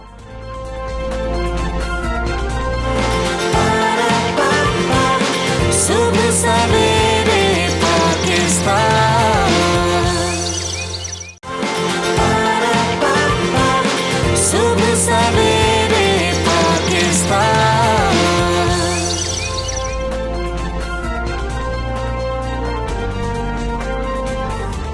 Welcome back to सुबह सवेरे पाकिस्तान। कुछ जिक्र करेंगे सुबह बलूचिस्तान की, और बलूचिस्तान अपने कुदरती जंगलों, पहाड़ों, पानी की गुजरगाहों, झरनों हो और आबशारें हों, इनकी वजह से हर एक के लिए कशिश भी रखता है। अच्छा, बलूचिस्तान में सियाहत के मंसूबों से ना सिर्फ सूबे की खूबसूरती लोगों के सामने आएगी बल्कि जो मकामी आबादी है उसके लिए रोज़गार के मौके बढ़ेंगे, सूबे की आमदन में इजाफा होगा। और इसी सोच को सामने रखते हुए बलूचिस्तान हुकूमत साहिली इलाकों में 7 माहौल दोस्त सियाहती रिजॉर्ट्स कायम करने के लिए काम कर रही है। क्या बात है। अच्छा समझा, अगर बात करें साहिली पट्टी की तो वहाँ पर 9 आराम गाहें जो हैं कुन मलीर और ओमाड़ा है, ठीक है, उसके अलावा गवादर है, जिवानी है, वहाँ पर कायम की जाएंगी ताकि उसका जो साहिली इलाका है मज़ीद सयाहों को राग़िब करने के लिए तैयार किया जा सके। और बलूचिस्तान हुकूमत के एक अहदेदार के मुताबिक सूबे के सयाहत के शोबे के लिए साहिली पट्टी पर 5 बीच पार्क्स के क़याम पर भी 250 मिलियन रुपए खर्च किए गए। और साहिली सयाहत के फ़रोग के लिए हुकूमत होटल्स, रेस्टोरेंट्स की तामीर और दीगर सहूलियात की फराहमी को भी यकीनी बना रही है। और साहिली पट्टी का जो मास्टर प्लान बनाने के लिए संजीदा कोशिशें भी जारी हैं, क्योंकि सूबे में 750 किलोमीटर लंबी साहिली पट्टी के साथ सयाहों के लिए इंतहाई पुरकशिश जो है ना मकामात हैं और ये बहुत कशिश की हैसियत रखती है। लोग यहाँ पर खींचे चले आएंगे, लेकिन उसको हम थोड़ा सा डेवलप करेंगे तभी हम सयाहों को कहेंगे कि वहाँ पर आएँ। बिल्कुल, तभी हम सयाहों को कह सकें कि वो आएँ और बलूचिस्तान की खूबसूरती भी देखें। हम बात करेंगे तर्जुमान बलूचिस्तान लियाकत शाहवानी साहब हमारे साथ मौजूद है। अस्सलाम वालेकुम, गुड मॉर्निंग शाहवानी साहब। बलूचिस्तान में अगर बात करें नई सयाहती मकामात की तो वो कहाँ कहाँ बनाए जा रहे हैं और उनकी तमाम जो फंडिंग है क्या बलूचिस्तान हुकूमत कर रही है? जी 100% जो फंडिंग है वो बलूचिस्तान गवर्नमेंट कर रही है और वज़ीर आला बलूचिस्तान जाम कमाल साहब के विजन के तहत 7 नए रिजॉर्ट जो है साहिली पट्टी पे हम डेवलप कर रहे हैं, जिनमें 3 की जो है ब्रेकिंग सेरेमनी हो चुकी है और बाकियों पे जो है भी काम जारी है। और इसके अलावा कुछ हमारे पुराने जो साइट्स हैं उनको डेवलप कर रहे हैं, जिसमें माई पीर केव सिटी है, उस पे ह्यूज हम जो है इन्वेस्टमेंट कर रहे हैं, उसको डेवलप कर रहे हैं। जंगी नावड़ लेक इसको डेवलप कर रहे हैं। मूला चुट्टो खुजदार में ये सिर्फ एक पहाड़ी रिजॉर्ट थी नेचुरल, उस पे जो है बलूचिस्तान गवर्नमेंट उसको फाइनेंस कर रही है, इसे डेवलप कर रहे हैं। और इंगलाज नानी मंदिर लसबेला में ये एक हिस्टोरिकल साइट है और यहाँ पर जो है रिलीजियस टूरिज़म भी बहुत होती है, तो इस पे बिलियन प्लस का अभी तक जो है हमने इसके इंफ्रास्ट्रक्चर और दीगर डेवलपमेंट के लिए इसको फाइनेंस किया है। और इसके लिए इंगोल नेशनल पार्क को हम डेवलप कर रहे हैं। मेरगढ़ जो 11,000 साल पुराना आर्कियोलॉजिकल साइट है, जो इनिशियल जो प्रीमेटिव सिविलाइजेशन है, ये उसका गढ़ रहा है मेरगढ़। इस पे कभी कोई डेवलपमेंट नहीं हुआ, कभी काम नहीं हुआ, इसको हम डेवलप कर रहे हैं। और फिर जो ज़ियारत है, ज़ियारत मास्टर प्लानिंग के लिए सिर्फ 1 अरब रुपए बलूचिस्तान गवर्नमेंट जो है ना 1 बिलियन की कॉस्ट से उसको मास्टर प्लानिंग कर रहे हैं और 35 करोड़ ज़ियारत रिजॉर्ट के लिए अलहदा से हमने एलोकेट किए हैं, उसको डेवलप कर रहे हैं। शाबान वैली जो है अन्ना उड़ुक, उसको डेवलप कर रहे हैं। अन्ना उड़ुक जो है पहाड़ी सिलसिले ऊपर वहाँ पे एक रिजॉर्ट बना रहे हैं। तो बलूचिस्तान गवर्नमेंट का मुकम्मल फोकस है टूरिज़म पे, और जितनी भी टूरिज़म के हमारे स्कीम्स हैं, हमारे प्रोजेक्ट्स हैं, हमारे साइट्स हैं, उसे बलूचिस्तान गवर्नमेंट खुद फंड कर रही है। ठीक है अलैक्स साहब, अगर हम मकामी अफराद की बात करें उनको कितना फ़ायदा होगा और सियाहती मकामात को डेवलप करने के लिए मुतल्लिका सहूलियात देने पर भी क्या काम किया जा रहा है? ऑफ कोर्स आप लोगों को फैसिलिटी और सिक्योरिटी नहीं देंगे तो टूरिस्ट भला क्यों आएंगे, भले कितना नेचुरल और खूबसूरत साइट ही क्यों ना हो। तो फैसिलिटीज तो इम्पॉर्टेंट हैं, और जितने हमारे अभी ये रिजॉर्ट्स हैं, रिजॉर्ट्स पे हम अर्ट्स बना रहे हैं, शेड्स बना रहे हैं, वहाँ पे गार्डन्स जो है वो डेवलप कर रहे हैं ताकि लोगों को जो है साया वहाँ पर मिल सके। वहाँ पे होटल्स, मोटेल्स ये हम डेवलप कर रहे हैं। लोगों को हम इतना फैसिलिटेट करेंगे कि इतना अट्रैक्टिव हो कि जो ही वहाँ पर टूरिस्ट आए तो खुद वो सोशल मीडिया पे उन साइट्स को वायरल करे, खुद अपनी ज़बानी वो खुद लोगों को बताएं, मुल्क के दीगर सूबों के लोगों को, कि बलूचिस्तान की जो नेचुरल ब्यूटी है उसके साथ सेफ सिक्योरिटी और फैसिलिटी भी मौजूद है ताकि टूरिस्ट अट्रैक्ट हो। क्योंकि हमारा जो नेचुरल ब्यूटी है बलूचिस्तान के ही लोग अभी तक पूरा उसको एक्सप्लोर नहीं कर सके हैं। कुछ ये कि हमारे मुल्क के जो भाई बहन हैं वो वहाँ पर आके उसको एक्सप्लोर करें या इंटरनेशनल टूरिस्ट आएँ, तो उसको कभी तवज्जो नहीं दिया गया, डेवलप नहीं किया गया। हम चूँकि डेवलप कर रहे हैं और ये हमारा मोटो है कि one window operation, facilities and securities ये सारे हम प्रोवाइड करेंगे टूरिस्ट को। और साथ ही टूरिस्ट के सहूलियात के लिए जो एयरपोर्ट है वहाँ पे हमने डेस्क डेवलप किया है, और जितने भी इंफॉर्मेशन है जो बायर कोई लोग कोयटा आएंगे या ग्वादर, वो फैसिलिटी उनको वहाँ पे मिलेगी। और जियो टैगिंग तमाम जो टूरिस्ट स्पॉट्स को हमने ये डेवलप कर लिया है, और लोगों को जो है ये तमाम फैसिलिटी जो है वो ऑनलाइन भी अवेलेबल होंगे। और इंशाल्लाह दुनिया में कहीं भी कोई टूरिस्ट होगा जो बलूचिस्तान को एक्सप्लोर करने की ख्वाहिशमंद होगा, उसे ऑनलाइन जो है तमाम इन्फॉर्मेशन वो हम जो है प्रोवाइड कर रहे हैं और इस्टेब्लिश कर रहे हैं ये फैसिलिटीज। अच्छा, शेहवानी साहब, अगर हम सीपैक की बात करें, सीपैक के तनाजुर में बलूचिस्तान में सयाहत की कितनी अहमियत है? जी बहुत ज़्यादा अहमियत है। सीपैक के तनाजुर में ज़ाहिर है जो इंटरनेशनल इन्वेस्टर्स आएंगे उनके लिए जो है ख़ुसूसन जो हमारी साहिली पट्टी है, नेचुरल ब्यूटी है उसका, कभी आप आकर उसको देखेंगे तो आप बड़ा खुश होंगे। पूरा एक साहिली पट्टी जो है ये लसबेला से जो है गवादर तक, पसनी, जीवनी, ये पूरा जो पट्टी है अल्लाह ने बेशबहा ब्यूटी उसको दी है। तो ये इंटरनेशनल टूरिस्ट के लिए भी ये बड़ा अट्रैक्टिव है। जो इंटरनेशनल इन्वेस्टर सीपैक के लिए आएंगे या हमारे मुल्क के जो इन्वेस्टर सीपैक के तनाजुर में वहाँ पर इन्वेस्टमेंट के लिए आएंगे, तो यकीनन बिजनेस के साथ साथ उनको इंटरटेनमेंट और टूरिज़म का भी जो है उनको ज़रूरत होगा।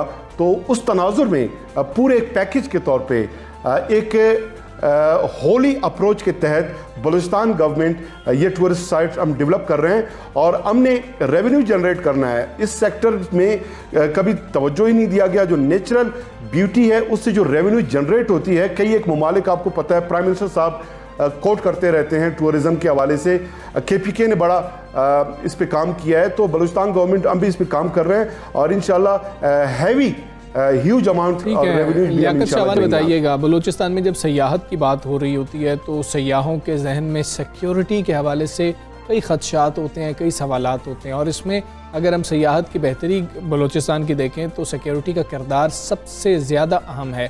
कैसे यकीनी बनाया जा रहा है इसको?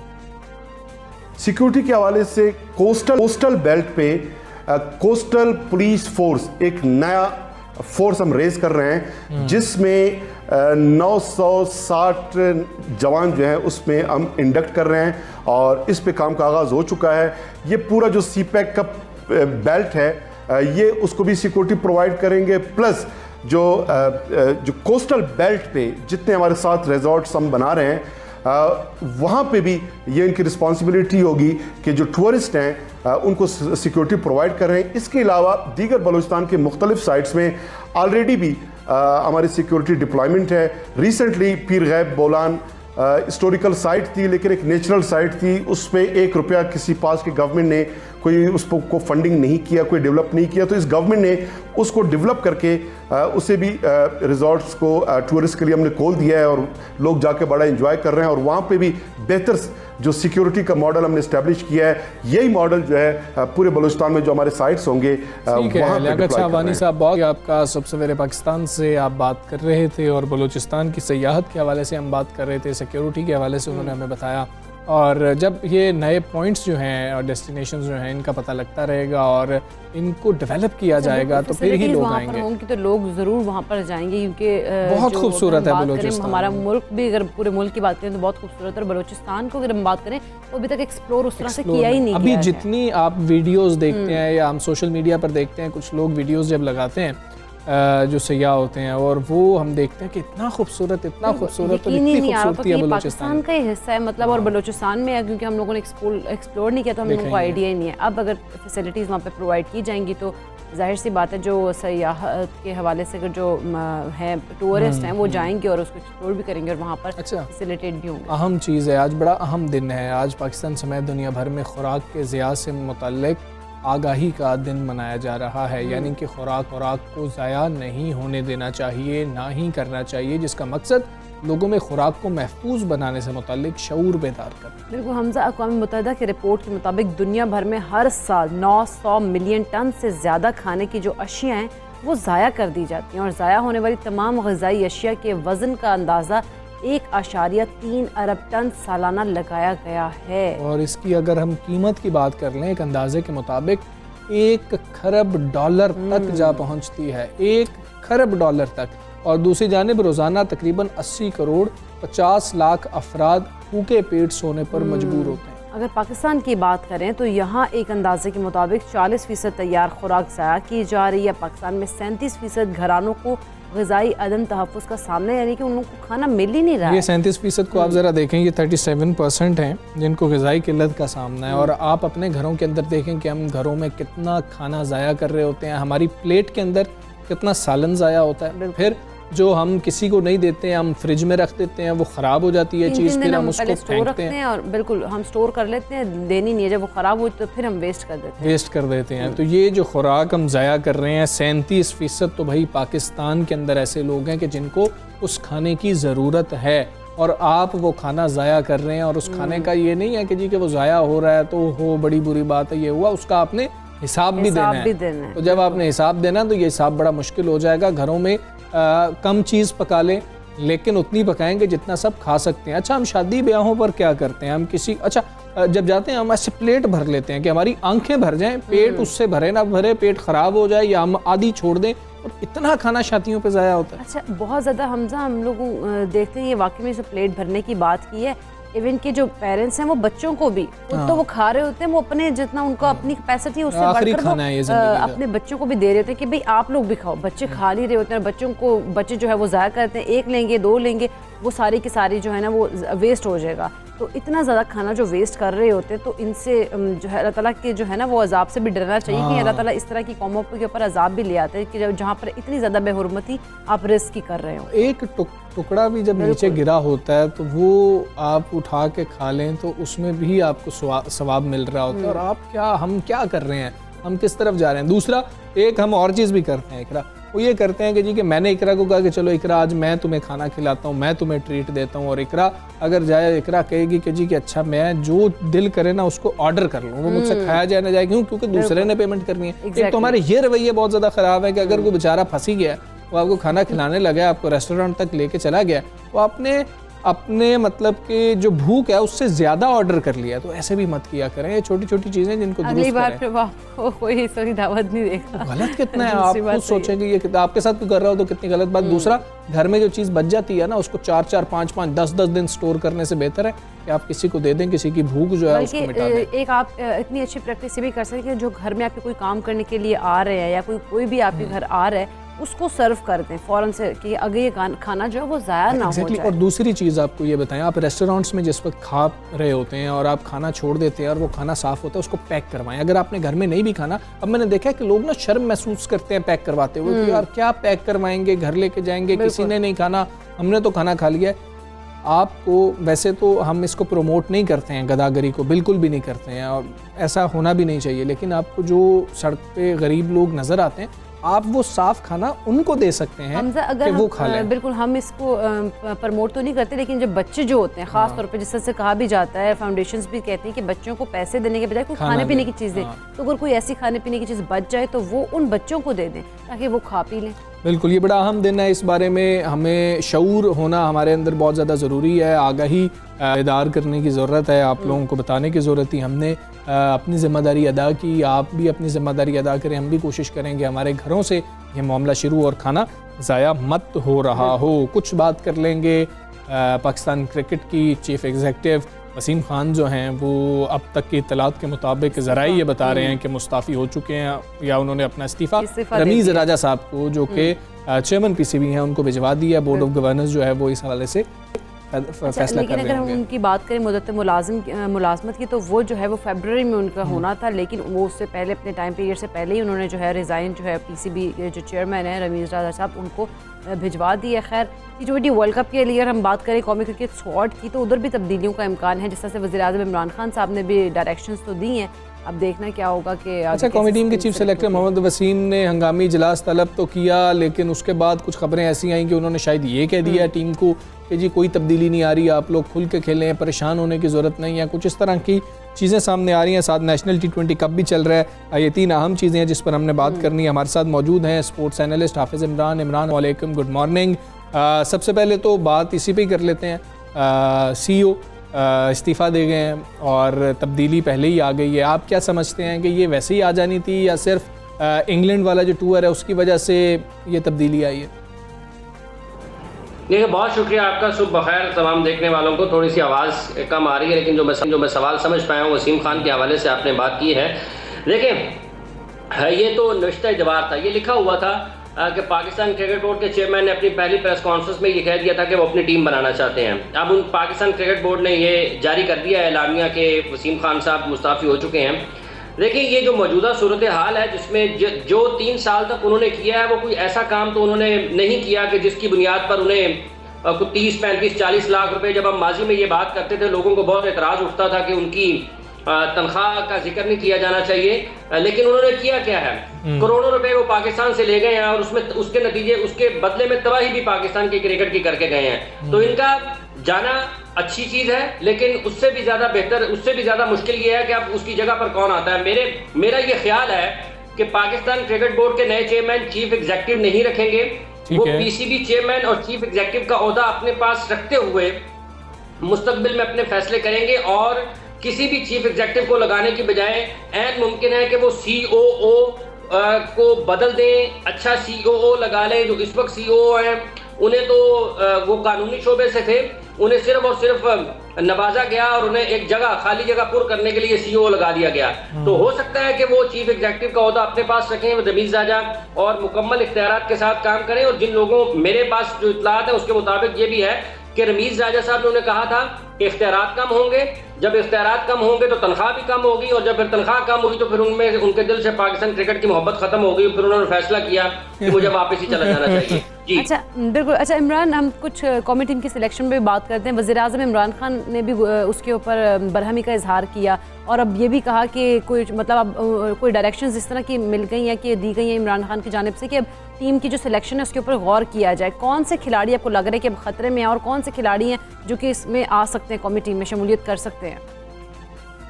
देखिए, एक तो ये है कि जो आपने सवाल किया ये, और उसके साथ नेशनल T20 कप की परफॉर्मेंस जुड़ी हुई है। नेशनल T20 कप में बहुत ज्यादा खिलाड़ी जो पाकिस्तान टीम के हैं, जो स्क्वाड का हिस्सा है, उनकी अक्सरियत की कारकर्दगी वो नहीं है जो होनी चाहिए। उसका मलबा पिचेस के ऊपर गिराने की कोशिश की जा रही है कि पिचेस अच्छी नहीं है।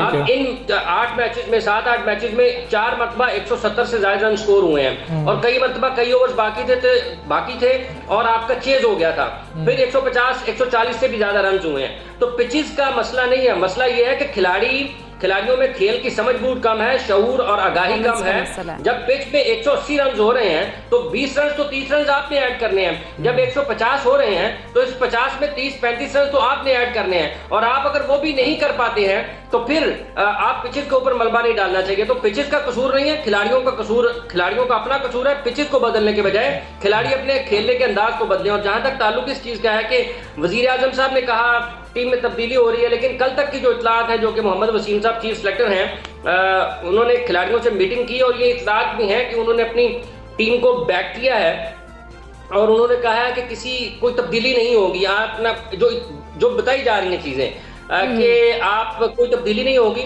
आप अपना खेल जारी रखें और आप ही वर्ल्ड कप खेलने के लिए जाएंगे। लेकिन मेरा ये ख्याल है कि ये किसी के अना की बात नहीं है, ये पाकिस्तान क्रिकेट टीम की बात है। अगर आप ये समझते हैं कि गलती हो गई है तो उसकी इस्लाह अपनी अना को ठेस पहुंचे इसलिए ना की जाए।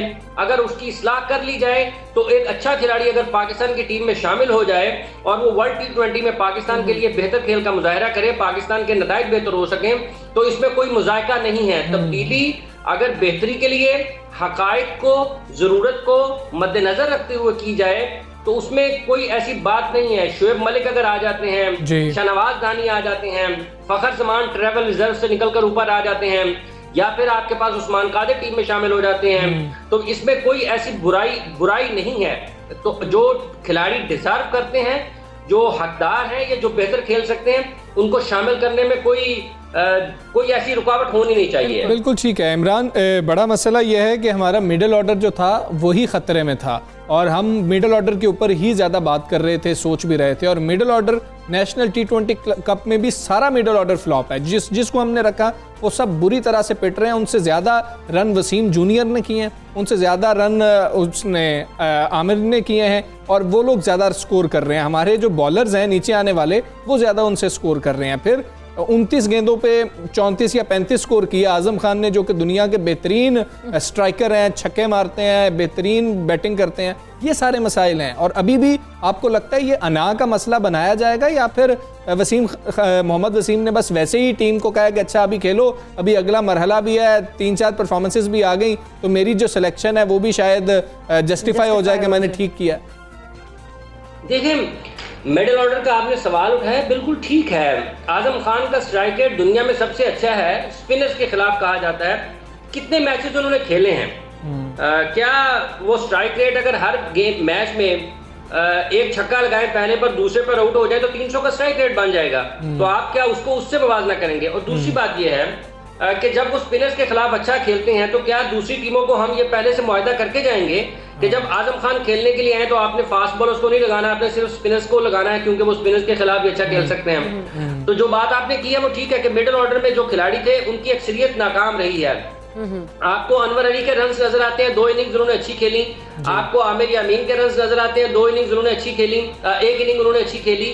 उसके अलावा जिनके ऊपर बहुत ज्यादा एतमाद है, मतलब आसिफ अली हैं, खुशदिल शाह हैं, सुहेब मकसूद हैं, आजम खान हैं, ये सारे के सारे तो वो इम्पैक्ट क्रिएट करने में नाकाम रहे हैं जो इनसे तवक्को की जाती है या जिस काम के लिए इन्हें रखा गया है या जो उनकी खासियत बताई जाती है वो अपने पोटेंशियल के ऊपर तो परफॉर्म नहीं कर पाए हैं। ये एतराज कर रहे हैं कि विकेट ठीक नहीं है। तो जब रिजवान खेल रहा होता है उस वक्त विकेट ठीक होती है, जब बाबर आजम खेल रहे होते हैं उस वक्त विकेट ठीक खेल रही होती है, जब आपको वहां पर कोई और मुस्तनद बल्लेबाज खेल की समझ के हवाले से बंगल से ही खेल रहा होता है तो उस वक्त विकेट ठीक होती है। तो ये जो मिडिल ऑर्डर है पाकिस्तान का, ये माई वे और हाई वे के ऊपर है। ये सिर्फ और सिर्फ या एक ही काम आता है कि जाएं और सिर्फ बड़े शॉट्स खेलें। तो इनको पूछे कि अगर आपके पास 110 बॉल हैं या आपके पास 70-80 बॉल्स भी बचे हैं तो वो 70-80 बॉल्स किसने खेलने हैं? आप ये इंश्योर करें, यकीनी बनाएं कि आप 35 बॉल खेलेंगे। अगर आप 35 बॉल खेलेंगे तो आप टीम के लिए 60 रन ऐड कर सकते हैं। लेकिन अगर आप 10 बॉल्स पे आउट हो जाएंगे तो बाकी जो पीछे 60 बॉल्स हैं वो कौन खेलेगा उसमें से? तो इसलिए जो हमारा मिडिल ऑर्डर है, इनके खेलने का अंदाज वो नहीं है जो यूएई में इस वक्त जो जिस तरह की क्रिकेट हो रही है, आईपीएल के मैचेस आप बिल्कुल अना को सामने नहीं रखना चाहिए। टीम तब्दील हो जाए तो पाकिस्तान के लिए बेहतर होगा। इमरान बहुत शुक्रिया। सबसे पहले पाकिस्तान से आप बात कर रहे थे। मोहम्मद हफीज़ डेंगू का शिकार हुए हैं, वो भी T20 वर्ल्ड कप टीम का हिस्सा है। अल्लाह उनको जल्द से एहतियात करे और वो पाकिस्तान के लिए बेहतर खेल भी हम दुआ करते हैं पेश करें। हमें इजाज़त दीजिए, प्रोग्राम का वक्त ख़त्म हुआ है। अल्लाह हाफ़िज़।